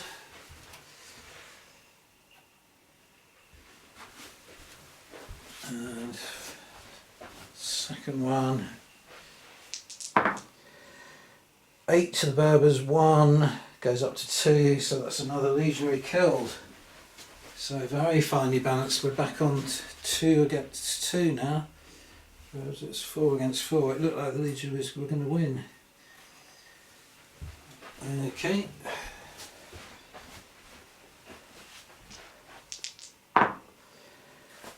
1 to the legionaries, 4 to the Berbers, so that's a difference of 2 when you add the modifier, so the legionary gets pushed back.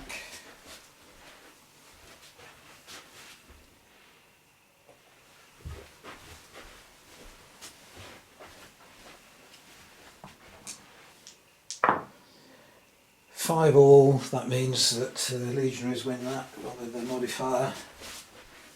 So Berber gets pushed back, and there's one figure on each side left in the fight, so we just put them together.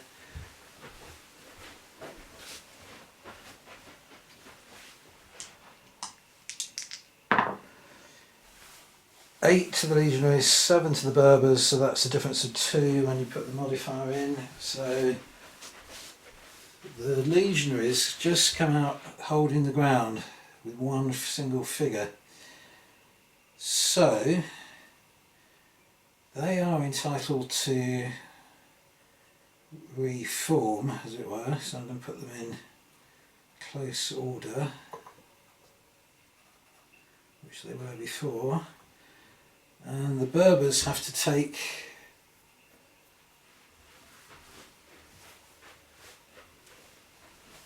a morale test. They're only left with 5 figures, so they've lost 7, so that is -7. They've lost their unit commander, so that goes to -8. I'm not allowing them to be able to see the colour, their banner, so it's -8. And they've only ordered 3, so they break and flee. Right, now, this is where I must remember to do this properly. So the casualty figure leaves the battlefield, and then there are 4 other figures, starting with this end. On 4, 5 or 6 or D6 they join the HQ, 1 to 3 they flee. First one 4, second one 4, third one 6, and the far distant one only 2. So one figure, this figure here, quits the battlefield, but the other 3 are just sort of magically transported to the HQ unit, where they can be used eventually to form another unit if you get sufficient numbers, or act as part of that HQ unit. So let's just tidy up the table a little bit before we turn the next card over. Right, just tidy things up a little bit then. I haven't got many casualty markers, but I use them just to sometimes if I've got lots I will use them as casualty markers, but I haven't got lots, so a bit like in Brethren, I just sort of put them down occasionally just to, you know, so that the battlefield doesn't come completely bare. So I've got a couple of dead and dying figures there to mark where that melee took place. And the next card to come out is B2, and what I'm going to do with that is just over here, is move that unit there, get them as close as possible, and maybe attack that unit, which is out of focus because of the minaret of the mosque, but that's the idea. Well, they rolled 6 on the D8, so that will give them 12 inches. So it was enough for one figure to come into contact, so I'm going to say they haven't made contact. And then the next card out is B3. Right, so I think this unit here, which is still composed of, still full, but got one casualty figure, they are going to try and charge the unit behind the stone wall there. The stone wall gives them, the legionaries, an advantage in melee. Okay, so they've rolled 7. That means that they can move 13 inches, so that looks as though it'll be more than sufficient.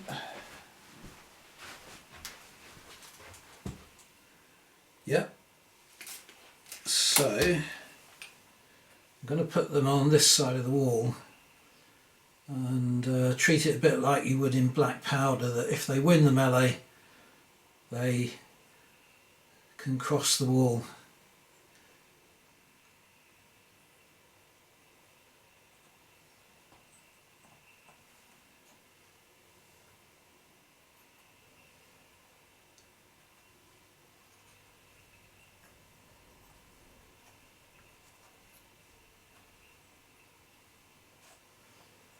So as I say, there's one figure who can't take part, so I'll put him sort of further back to denote his casualty, he's not taking part in the melee. I'll just work out the modifiers and then we'll roll the dice for that. Right, so I quite like this rule that if you're charging against the barrier of any kind, you don't get the charge bonus, so that's quite nice. And you do get a bonus for defending cover. So the upshot is that the legionaries are on a modifier of +3 and the Berbers are only +1, so there's a +2 advantage for the French Foreign Legion. So we're going to start up this end again with the chap with the blue turban. 8 legionaries, 7 Berbers, Berbers, so that's a difference of 3. So he just retreats 3 inches.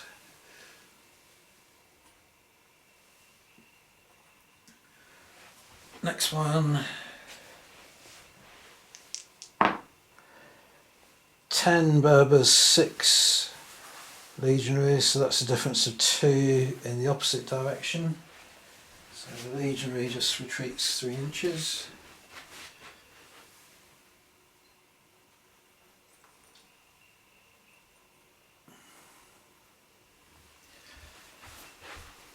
Next one is the Berber NCO, so it's now only a difference of 1 to the legionaries, which it makes it a draw because it was 8 to legionaries, 9 to the Berbers.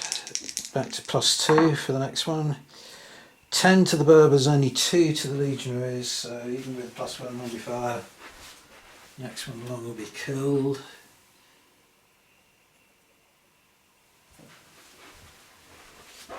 And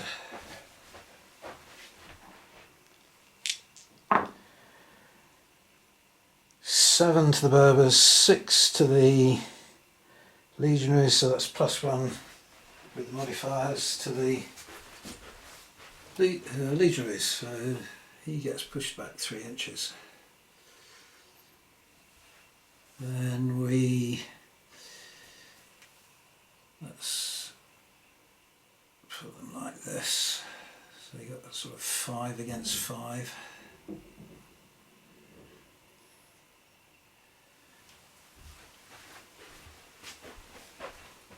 Okay, so it remains the same benefit of 2 to the legionaries because there was no charge bonus in the previous round anyway. So starting up this end, the chap in the red hat. 8 to the Berbers, 4 +2 is 6 to the legionaries, so that's a difference of 2. He gets pushed back 3 inches. Next one along. 6 against 3 goes up to 5, so again pushed back 3 inches. Next one is the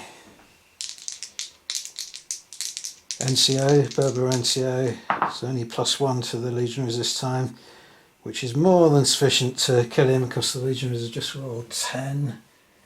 So another unit's lost its commander.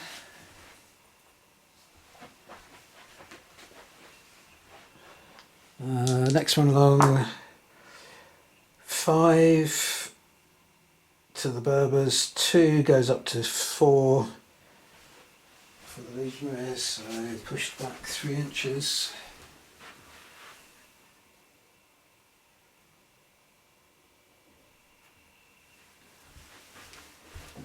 And the next one,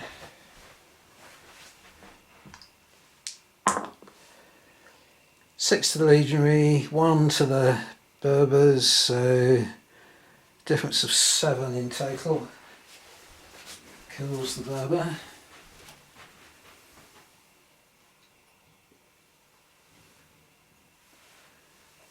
Again we rearrange everything. Don't really want that NCO. Oh, I suppose I could, yeah, he can fight. Let's make it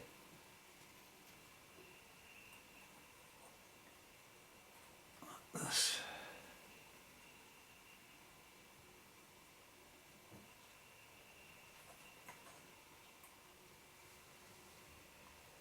So all 5 legionaries and the final legionaries are now committed, but there's still 2 Berbers that haven't joined the fray yet. +2 again to the legionaries. 8-6 in the legionaries' favour, so that is 4. So he's pushed back with a wound, I think.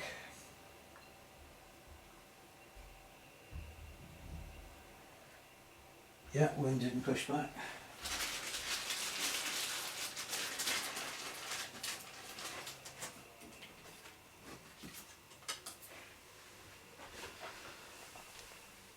Next one along, this is the NCO, so it's +3 to the legionaries now. Oh, 10 to the Berbers, only 1 to the legionaries, so the NCO is killed. A lot of NCOs taking a tumble today. Next one along, 10 to the legionaries, 1 to the Berber, so well and truly dead Berber there.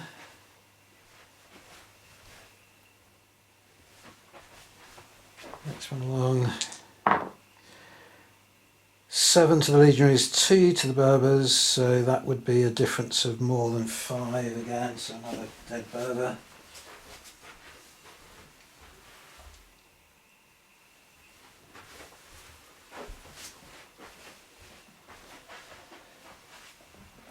And last one for the moment, 5 all, that means 2 advantage to the legionary, so the Berbers pushed back 3 inches, uninjured though. So now there are 4 legionaries against 3 Berbers left. NCOs on both sides killed. Starting up this end. 6 to the Berbers, 5 goes up to 7, so pushed back, uninjured. Next one, 7 to the Berbers, 3 goes up to 5 for the legionaries, so pushed back, uninjured. And lastly, 4 for the legionaries against 1, so that goes up to 6 for the legionaries, so another Berber killed.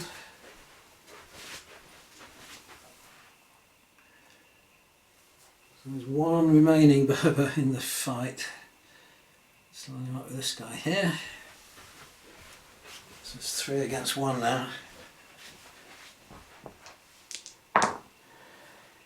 8 to the Berber, 6 goes up to 8 for the legionaries, so draw. Right, so we can do that again straight away. Oh, this time it's 7 to the legionaries, goes up to 9, and 1 for the Berber. So that Berber is killed.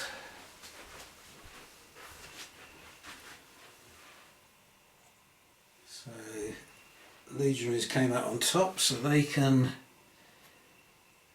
reassemble and get up against the wall here.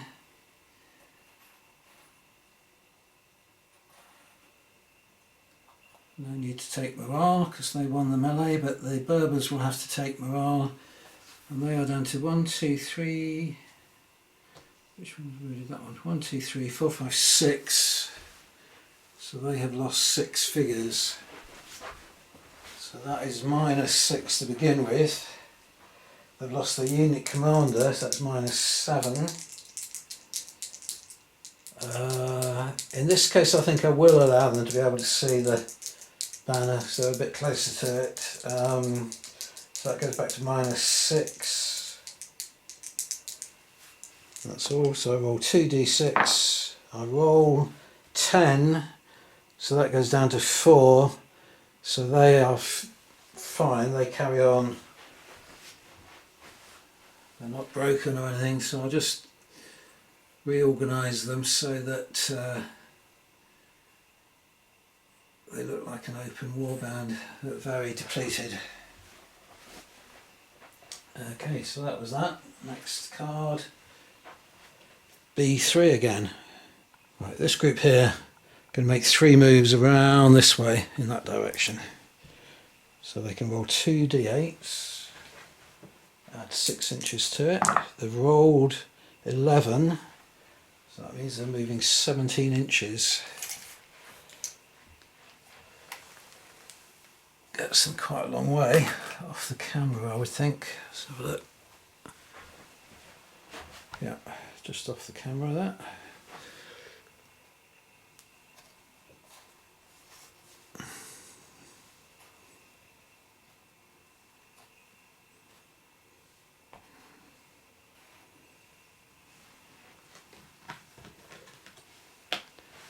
And the next card is A2.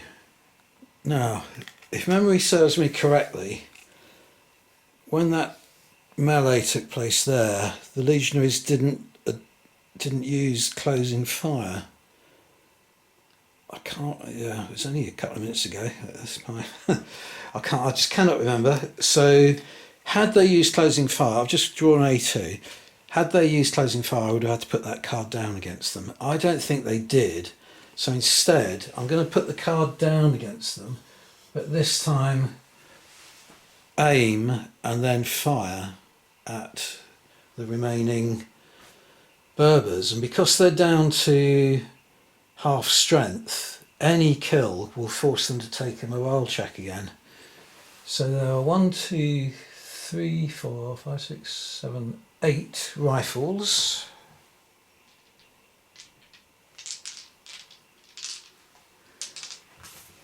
The modifiers are +1 for elite and +1 for aim shot and +1 for short range, but -1 for target in the open in open order in open terrain. Target in open order in open terrain.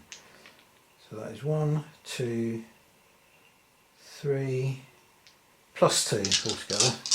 So I need 13s or above with 8 dice.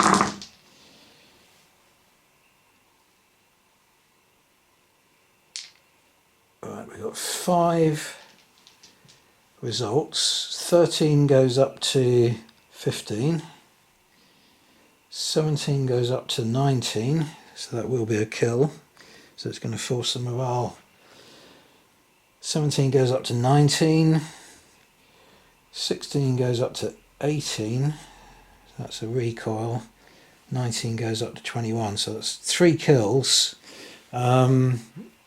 The unit leader is already dead. So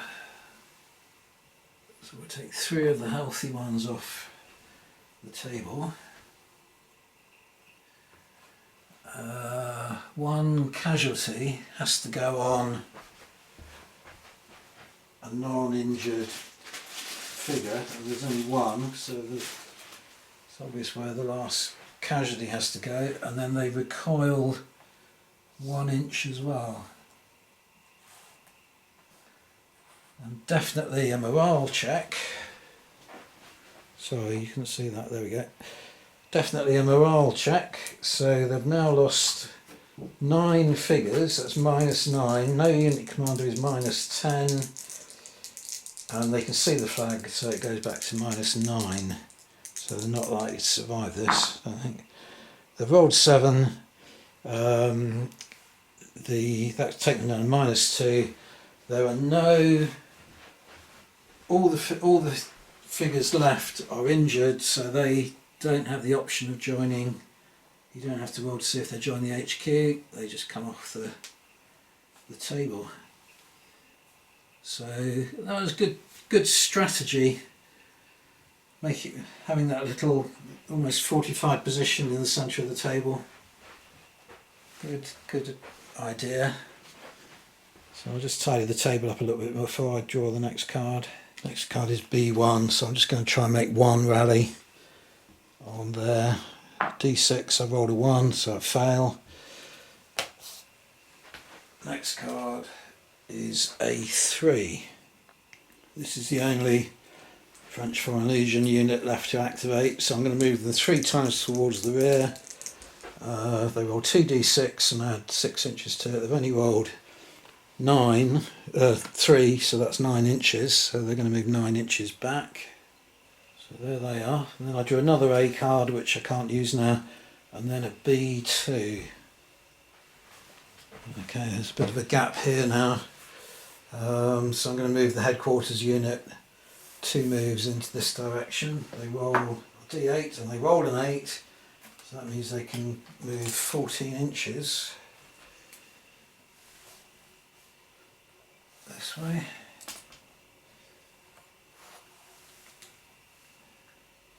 They're a much stronger unit now because they've got those 3 survivors from the other unit with them. Oh, that's the point. What do you do if you've got some on foot? I think you have to roll a d6, roll at the slowest speed.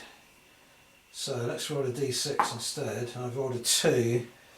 That means they're only moving 8, so they've got to move back 6 inches. Yeah. Yeah, I think that would be the way to play it. So you end up there. See that on the camera? Yep.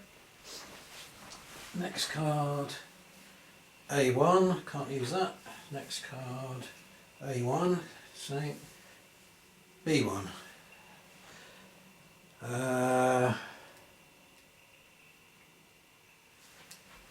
Just have a think. Yeah, I'll just move this unit 6 inches in. It's on the right flank of the Berbers and Tuareg, so I just move them 6 inches in more to the centre of the table. Next card, A2, can't use. Next card, B1 again. Going to use it on those camels. Move them 6 inches further along.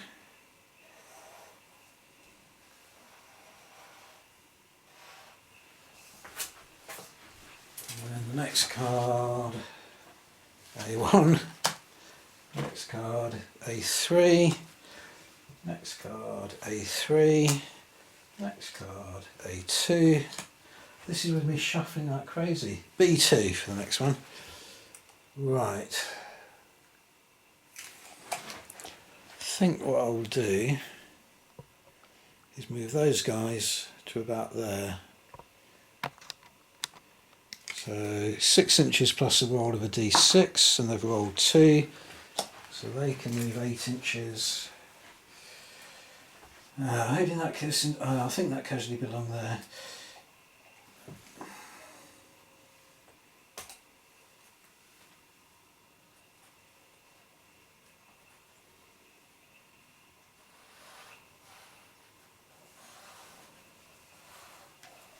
Okay, so that would be 2. Next one is another B2. And the only thing I can see that I haven't moved is that group there in the rough terrain, which is a bit unfortunate. Oh no, I suppose B2 isn't too bad. So they can move 6 inches plus D6, and I've rolled 5. That's 11 inches. That goes down to, what would you call it, 5 inches for being in rough ground.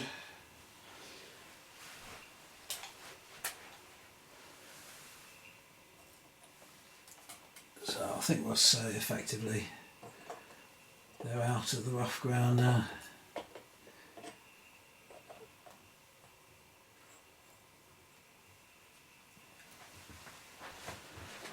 And what was there? Yeah, let's have a quick look, but I can't see anything that hasn't been activated, which means we are at the end of the turn again. Right, now the scenario, basically you get points, each side gets points for units that they get off the far end of the table, the retreating end of the table. But does that mean, I think that means that once the French have got all their units off the table, then the game is over, because otherwise the Tuareg and Berber have got a lot more units, they could just move them off at leisure and win the game. So what I'm going to do is start to try and get Berbers and Tuareg off the table so that they can match the French score or beat it, so get more units off the table than the French have left on the table, and then they've won the game. So I'm going to move this unit here as close as I can to the far table edge. So they're going to move, I've just drawn a B2, and they're going to move 6 inches plus a D8 dice roll towards the far table. They roll 7, which isn't bad. So that means they can now move 13 inches towards the table edge. So they're virtually at the end of the table. Next turn, I'll probably see them leaving the game. Next card is A1. So for A1, I'm just going to move that unit there. Back another 6 inches, so they're getting very close to the edge of the table as well. So they should be off in the next turn as well.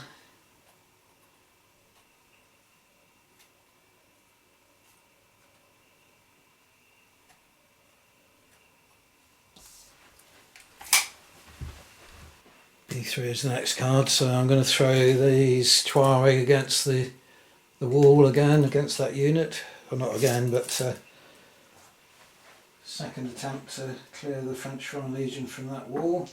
So they can move 6 inches plus 2d6, and they roll 8, so that's 14, so that's easily going to get them.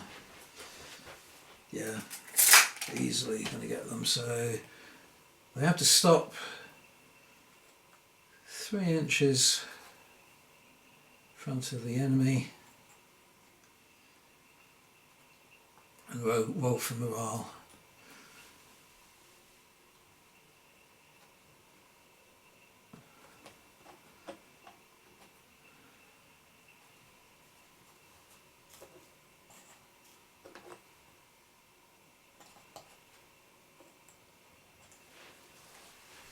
Okay, the morale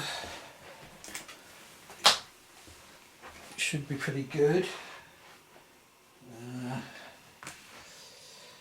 No soldiers killed, no unit commander lost.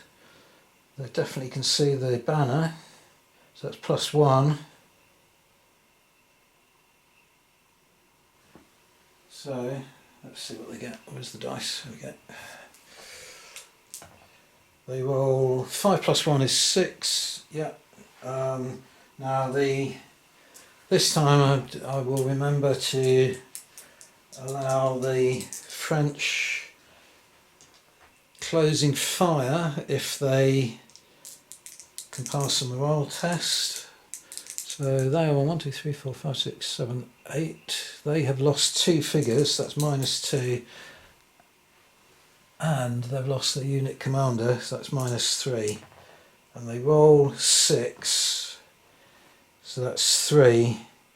So that means they can't give closing fire. Okay.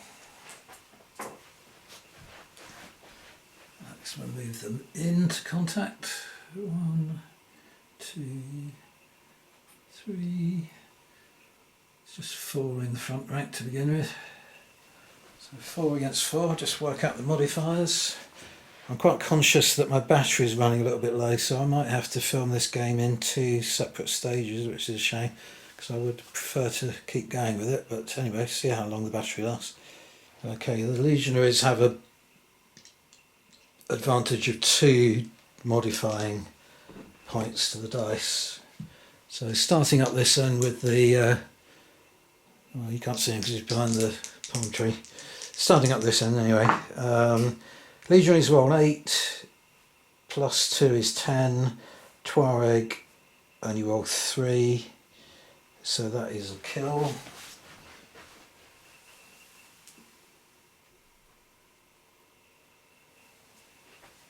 Next one. Tuareg roll 7. Legionaries roll 5, so that is an advantage of 1 to the Legionaries, so he gets pushed back 3 inches, so we'll put it behind the fray for the time being. But the next one is the Tuareg unit leader, so that's only a +1 advantage now to the Legionaries, so they roll a total cumulative of 5. Berbers have 7, so that figure gets pushed back 3 inches. Next one, back to +2 advantage for the Legionaries. 7 to the Berbers, 6 goes up to 8 for the Legionaries, so they pushed back.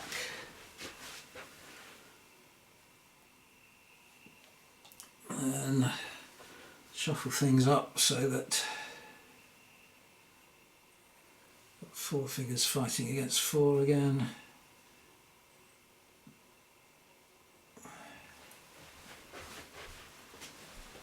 Same factors because there wasn't a charge bonus because of the wall in the first round. 1 each, that means that the Legionaries win by 2, so he gets pushed back. Next one. 6 to the Berbers, 2 goes up to 4 for the Legionaries, so that is pushed back.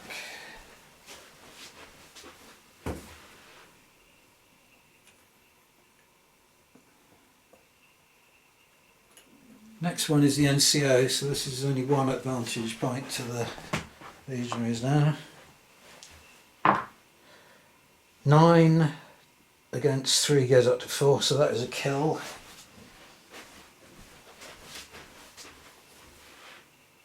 One dead Legionary. Next one. 5 to the Legionaries goes up to 7, and the Berbers have only got 2, so that is a dead Berber, or Tuareg in this case. Right, line everything up again. Don't see why we can't do that now. Have 5 against 5. It'll move things along a bit more speedily.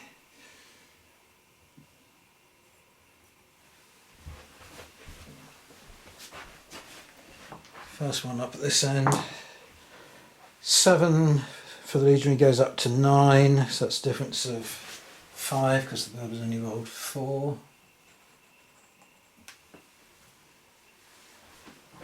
Next one is difference of 1 in favour of the Legionaries in the end.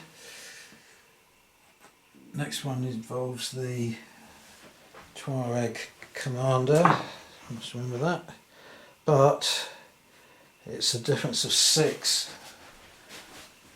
even so another unit commander killed. Next one. 10 to the Legionaries, 1 to the Berbers. Another dead Tuareg. Next one. 6 to the Berbers, 5 goes up to 6. Sorry, 7. So that's a difference of 1, so that Tuareg gets pushed back. And there's two solitary figures still haven't engaged in melee. And starting this end, 2 all, that means a difference of 2 because of the modifier, so he gets pushed back. Final one. Oh, 8 against 4 for the Berbers, so that's a difference of 2 when you add the modifier. So he gets pushed back, and so you reshuffle everything along, so there's still a fight with that last single sole surviving Tuareg. 10 to the Legionaries, goes up to 12, only 5 for the Berbers, so he's killed. Okay, right, I'll just sort that out off camera and then we'll roll for morale, save a bit of battery space. Right, so the Tuareg have to roll for morale and they're rolling on a -7, 2d6, they need 4 or higher. They roll 8, that means they end up with 1, which means they retreat 9 inches. Well, this could be significant because I just turned over the Joker and its side B picks a deck of fortune card, so that is definitely the end of the turn, with not very many units having been activated, but those that have are quite close to leaving the table, so could be interesting. Anyway, so the deck of fortune cards, well, I've just had to find what I've done with them.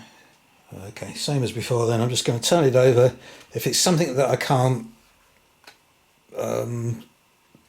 perform, then we'll ignore it.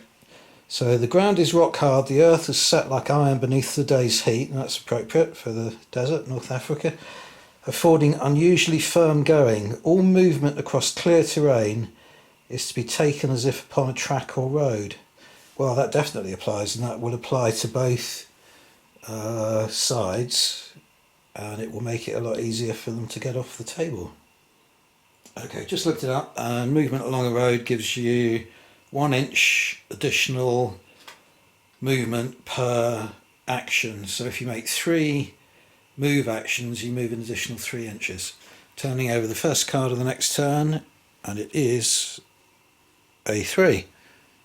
Okay, so we'll try and take immediate advantage of that by trying to get this unit here to escape. So they're going to make 3 movement activations. So they roll 6 inches plus the roll on 2 dice, and now that will be an additional 3 inches as well. So it's 9 inches plus whatever I roll on this dice. And I roll 8 on the dice, so that is 17 inches. And I would suspect that is more than adequate to get them. Yeah, they are easily off the table. So that is the first unit to escape the battle. So the Tuareg, I've just drawn B3, and the Tuareg will attempt to match that by rolling 2d8s and adding it to 9 inches. So they roll 6, 13, 22 inches. Again, I'm sure that's going to be plenty. Yep. So they are the second unit to come off the table. So equal scores at the moment. Now I've rolled a B1. I've not rolled, drawn a B1. So I'm going to interpret that. Oh, I don't know. No, I'm not. Change plan.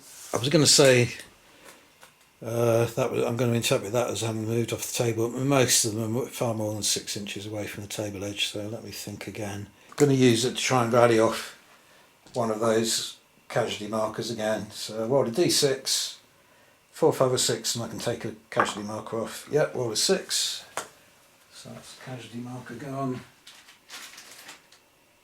Next card is B1. Just the point when I really need to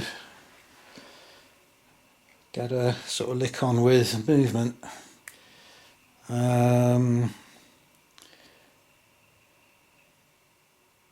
Right, I'm going to Move that rather shaky, unhealthy unit now, only 5 figures left. Just move them 6 inches further forward so the Legionnaires can choose whether it's time to start pulling back or take a shot at them.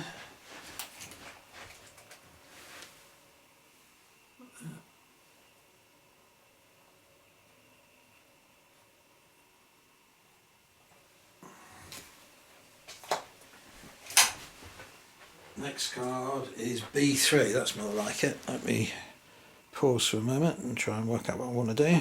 So this unit here is just going to hurry towards the table edge as well. There's nothing standing in front of it.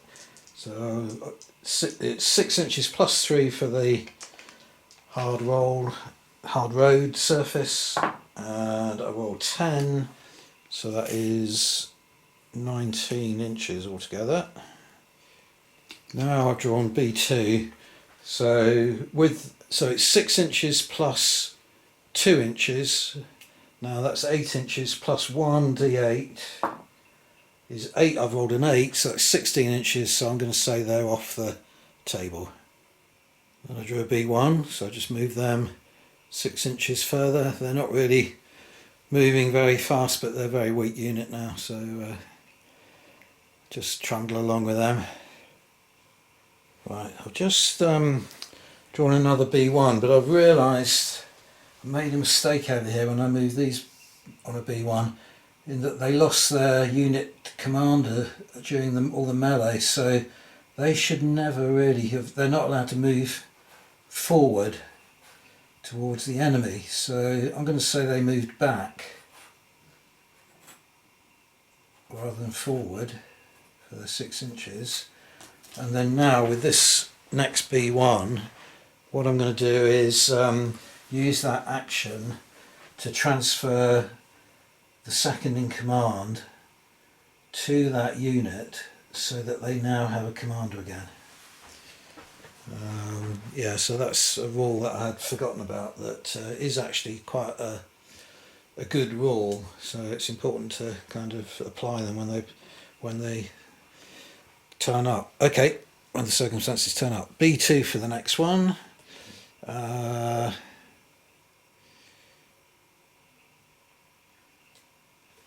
I think I'll probably move a Tuareg unit down here. That unit there, going to move them forward 2 turns. Next up, that unit that I've drawn A2, they're going to come off the table. Okay, so I just moved this, I drew A1, sorry, something went wrong with the recording then. I drew an A1 card, moved this unit back 7 inches, 6 inches plus the extra inch for the hard sand surface. Now I've drawn a B2, and as far as I can see, this is the last Tuareg unit to be activated, so they're going to move twice. They rolled a 4, so it's 8 inches because of the hard surface, plus 4 is 12 inches. Getting to about here, which I suspect is probably off the camera, but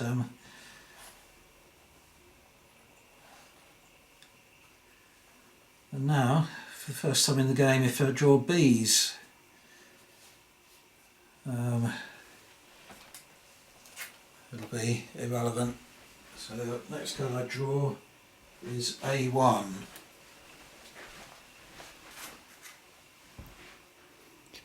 So I'm going to move back that headquarters unit there, 7 inches.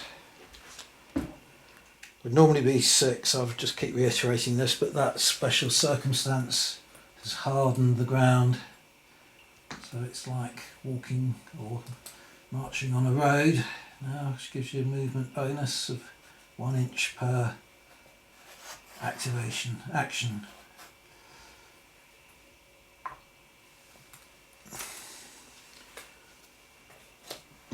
Okay, so there's one last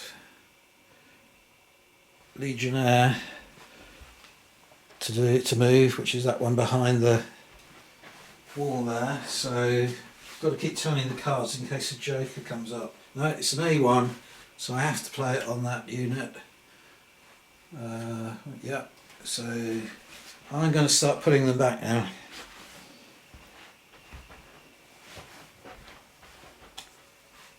They've held up the enemy advance long enough, so it's a bit cluttered with all the trees and scenery. I think we'll get to about here.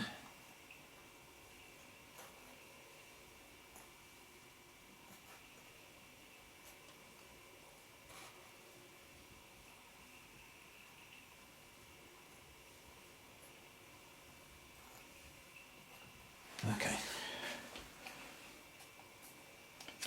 So I ended up off camera. So that will be the end of the turn because there's nothing else left to activate.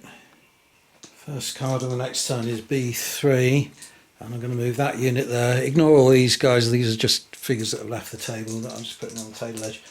So they're going to make a run for the edge of the table, so they'll have 6 inches plus an inch per turn, so it's 9 inches plus 2d8s, 10, so 19 inches. That's the tape measure.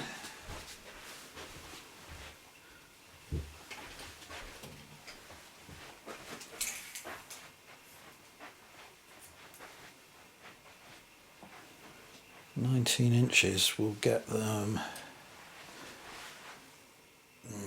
just to the table edge, so they're not quite off yet.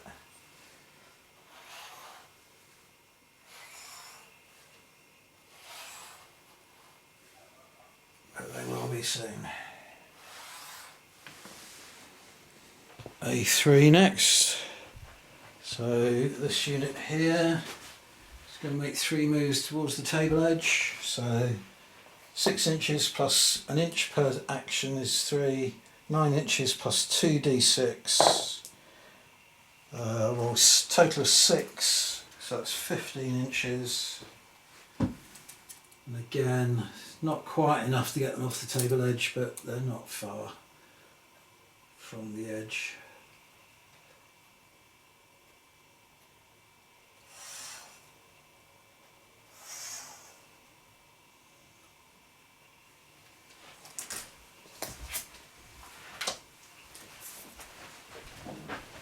Next card, A2. So that will be, I think, this group of figures in the trees here. So it's 8 inches plus 1d6 is 5, so that is 13 inches.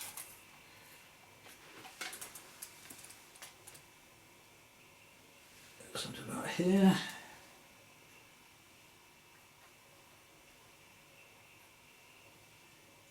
It's looking as though there won't be much more in the way of firing or melee. It's a sort of race to the back of the table now. So far both sides have got 2 units off. I think I am going to include as points units that have been totally destroyed, so I'll have to work that out in a moment. There's those units that have moved back. That was A2. Next card is another A2, so that will be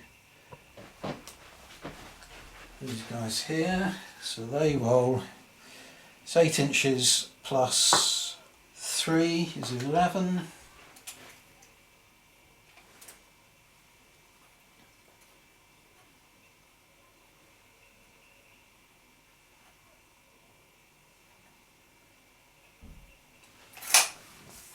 And that is all the French moves.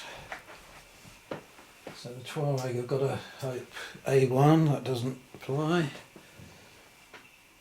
Tuareg have got to hope that they, another A1, get some cards before the game is over, before the turn is over. B2. Right, I think we will race those guys closer to the table edge. Just had to take a break to give the battery a little bit of a charge because it was very flat. So that was the last unit, B2, that I moved. We'll turn another card over. Table's beginning to look very empty now. Lots of units either killed or left the table. Next card is A1. And A1 doesn't apply because all the French have moved. Next one is A3, same again. A3, same again. A2.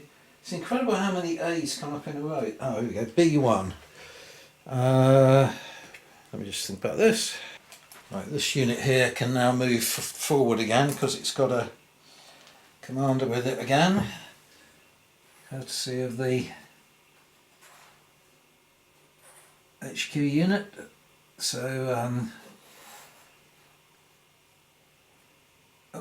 yep, they will move 7 inches because of the inch extra for the hardened sand.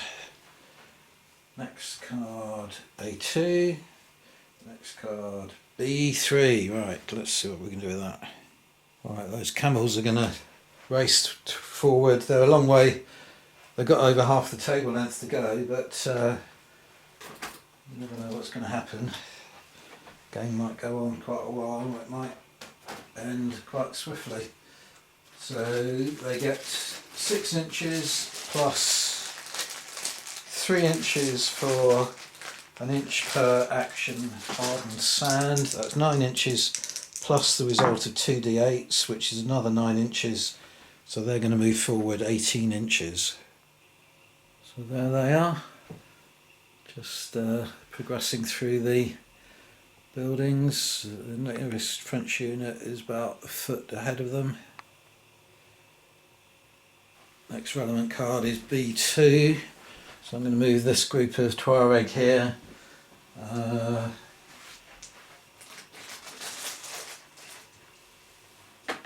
So it will be 6 plus 2 is 8, plus 1d6, 3, so that's 11 inches further forward.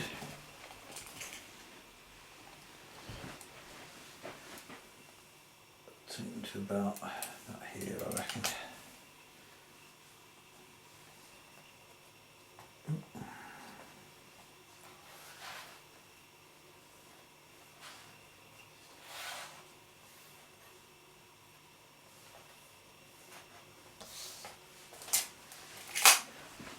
And the next card, another B2. So I might as well move the headquarters unit forward. So that will be 6 plus 2 plus 1d8. So 8 inches plus a d8, and I've only rolled a 2, so 10 inches.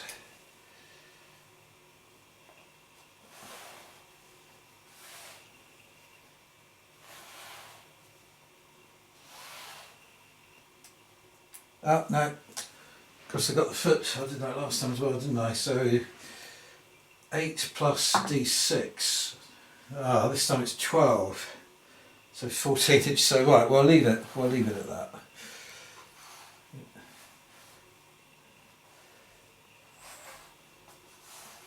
Okay, that's B2. Next card, B1.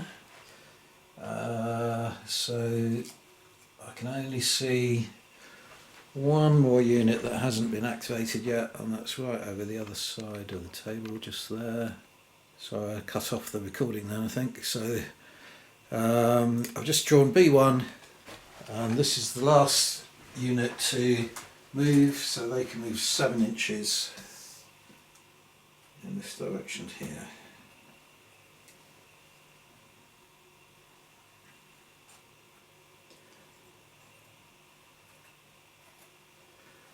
And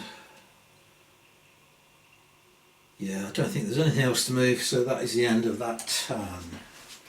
First card on the next turn is A3, so I think I might be able to get these off.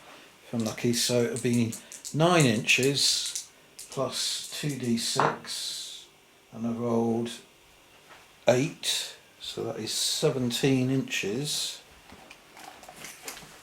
which yeah, we'll definitely get them off because they're only 13 inches from the table edge. So that's another French unit successfully withdrawn from the battlefield. Next card is A2, so I think I should be able to get these guys off as well.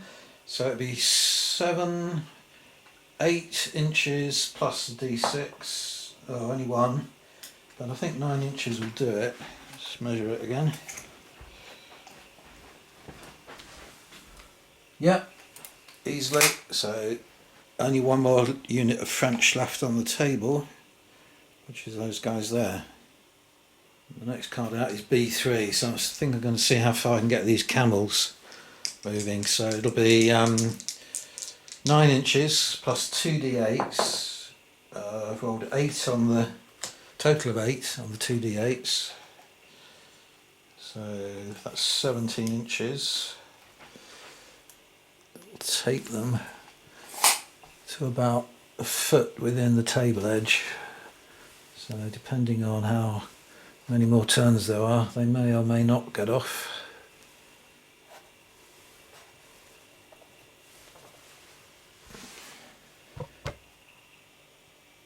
Yep. And the next card is B2. Oh yeah, I know exactly what I'm going to do with that. Over in the corner there is a unit right on the edge of the table, so they would have 7 inch movement automatically, so I'm going to get them off now before the game is over, just to accrue some more points. Next I've drawn a B2, so I'm going to move this unit here. They're sort of fairly fast moving, so they might have a chance of getting off the table. So it'll be 8 inches plus a d8 for order 5, so that's 13 inches. Next I've drawn A1, which is not particularly good news for the French, because there's only one unit left on the table now, this unit here, and they have to use a card. They can't wait for a better card to turn up. So all they can do is move 7 inches further back and hope that the Tuareg don't catch them before they're off the table.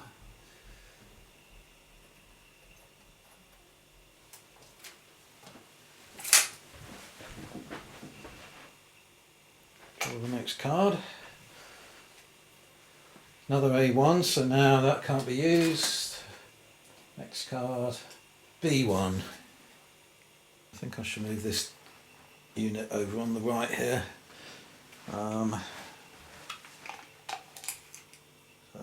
That'll be a 7 inch move.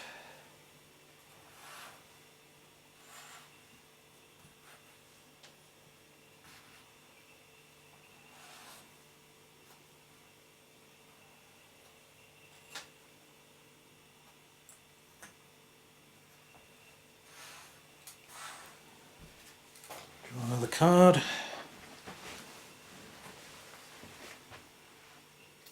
A1, no use. Next card, A3, no use. Next card, A3, no use. Here we go. B2. Right. May as well move, where is it? That unit there. So, 8 inches plus a d6, and I've rolled a 6, brilliant, so 8 plus 6 is 14.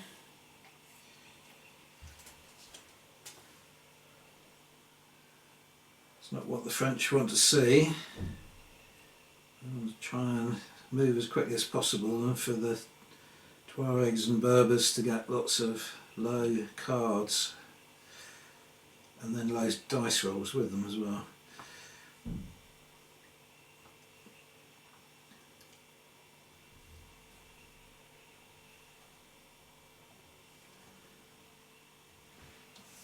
Okay, and then I doubt if I caught that on camera. No, they are now over there in the distance, passing through those buildings.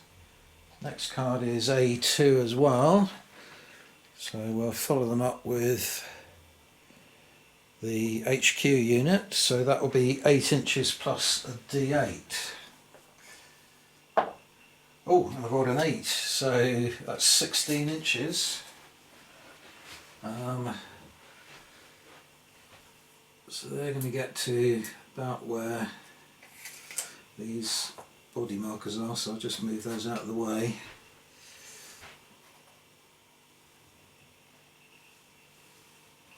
They might have a chance of turning. Oh yeah, I've done it again, you know. Keep forgetting they've got foot figures in there. So it's 8 inches plus a D6, not a D8.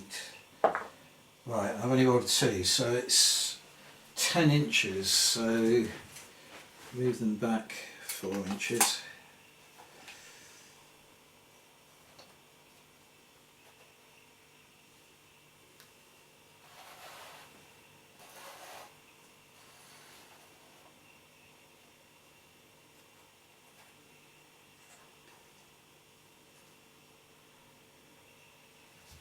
Okay, so that was that. Again, it's probably all off camera. Yep. Okay, so they are now moved. So next card A2, next card A1, next card B3. Right, so the only group I haven't activated are these chaps here. So it's getting a little bit crowded in front of them. So I think I'm going to just run at the wall, climb the wall, which takes 1 action dice, and keep going up that main sort of thoroughfare.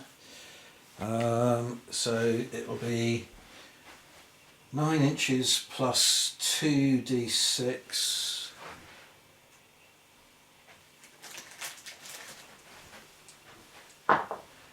Oh, rolled high, so 10 inches.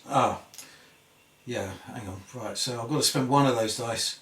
So let's say the 9 inches plus 10 is 19. Let's say it takes the full 6 inches to cross the wall. So 19 minus 6, 13. So they will still get quite a long way.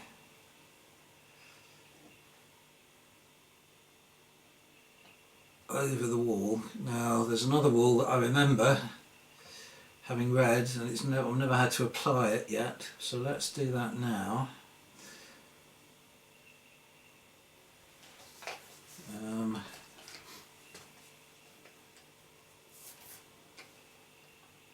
I think I'm losing my mind a little bit now, because I moved one of those units earlier. Look, there's an A2 on the table there for a Berber unit, so never mind, I'll say it's a B, pretend I didn't do it. Yeah, the rule I've just remembered, never had a chance to apply it, is that horsemen can be unhorsed as they cross the wall. So I'll just look up what the rule is and then apply that. So it's pretty straightforward, but it's a nice rule, I think. I've never come across it in another set of rules.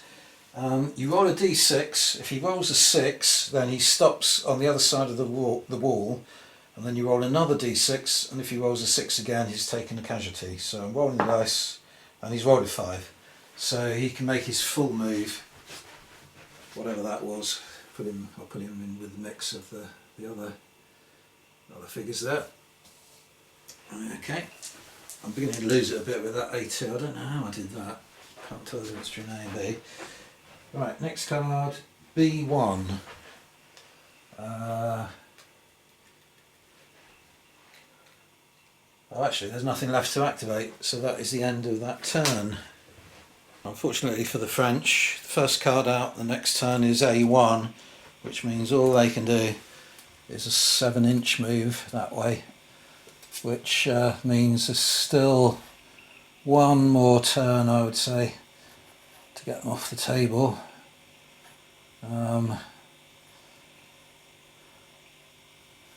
wondering whether to even attack them with some of the cavalry and camelry and see if I can wipe them out. I don't think I would be able to. There they are. Anyway, the next card out of the bag, out of the deck, is B1.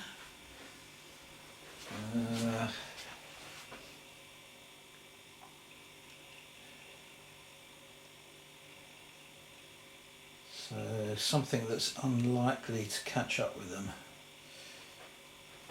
These guys here, I think, aren't going to get anywhere now. Where are they?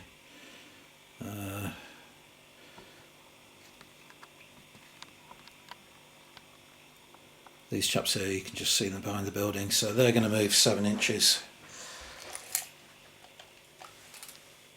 this way.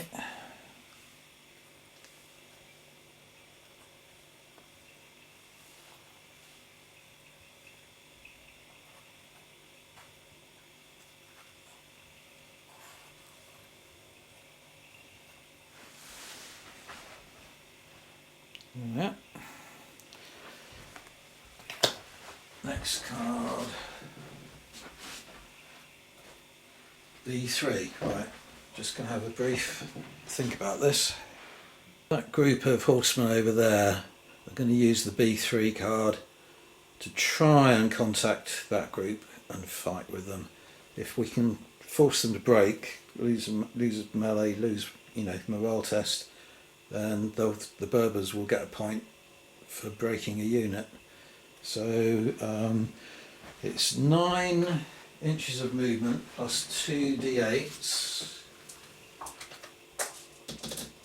and I roll 8 in total, so that is 17.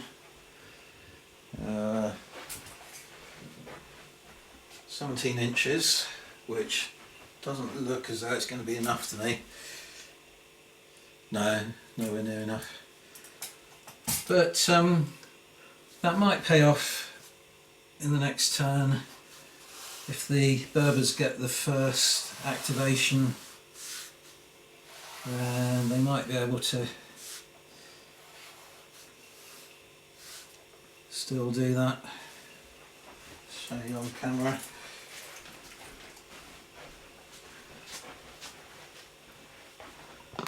So they're just there now.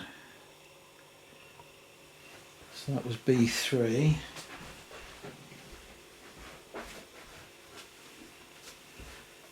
Next is B2.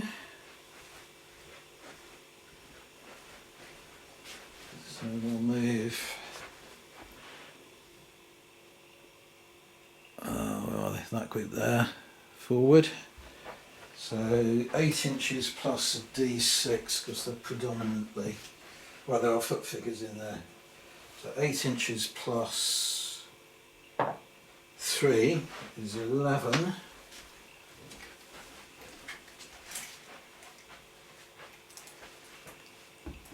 It's going to be touch and go whether those French get off. I think they're certainly being rushed now by few units.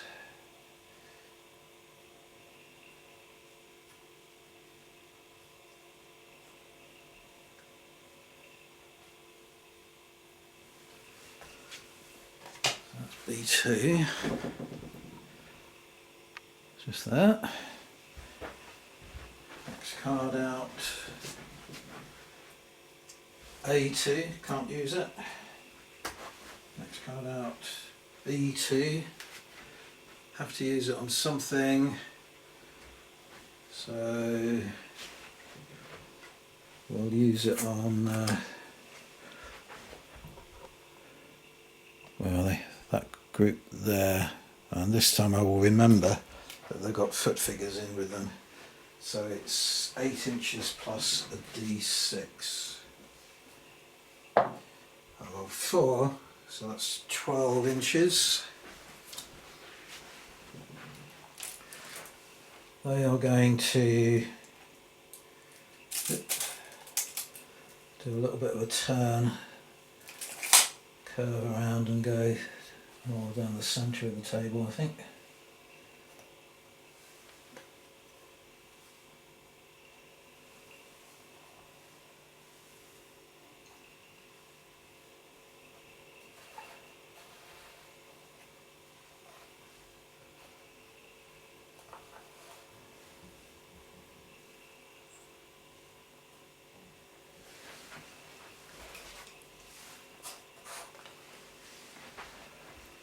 So again, you didn't see any of that, there they are. The next card out, B1, and I think I will move, 2 units left to move. There's a unit over on the far end of the table somewhere there. We'll move those forward 7 inches.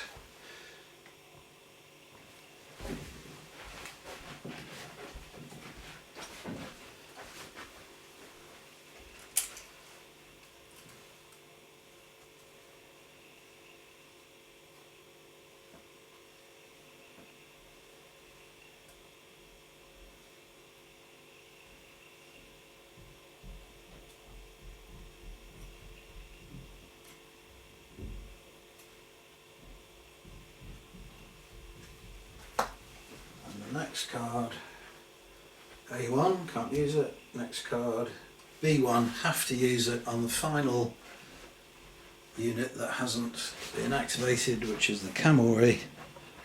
So they are not going to get off the table this turn because they only get to move 7 inches, which takes them to about 6 inches from the table edge. So again, they'll get off next turn if they get an activation. There they are. Right, so on to the next turn. Okay, so it's pretty crucial now that an high A numbered card comes out early, if not first. And it is, indeed it is, A3. So, did I show you that one? Did you get that on there? A3. So that means, without a shadow of a doubt, that French unit can leave the table, which signals the end of the game. Okay, I think we can safely call that a French victory. They got 5 units off the table and broke 2 Tuareg Berber units, so that would give them a score of 7. Whereas the Tuareg Berber got 3 units off the table and only broke 1 French unit, which gives them a score of 4. So a French victory. And that, my videos always go on a long time. I just don't, have any regard to keeping things short and so on. So thank you very much if you've watched and stuck to the end. I hope it's given you an idea of how the rules work and what fun they are. There's lots of imagination in this set of rules. Even this scenario, I don't think I've ever really come across a war game which has a sort of fighting retreat type of scenario, but especially for the colonial era they were very common occurrences, so it's it's a very typical scenario that might happen. I really enjoy this game. That's about all I can say about it. I'll probably in the future try out different eras, different periods. No reason why I couldn't fight another one of these, because it's very enjoyable. Yeah, that's about all I've got to say now. Just having one last roam around the table. Not many figures left on the table now because they either were killed off or escaped. That unit shouldn't be on the table any longer because that one got away. Okay, I'll stop waffling. Thank you very much for watching, everyone. Bye for now.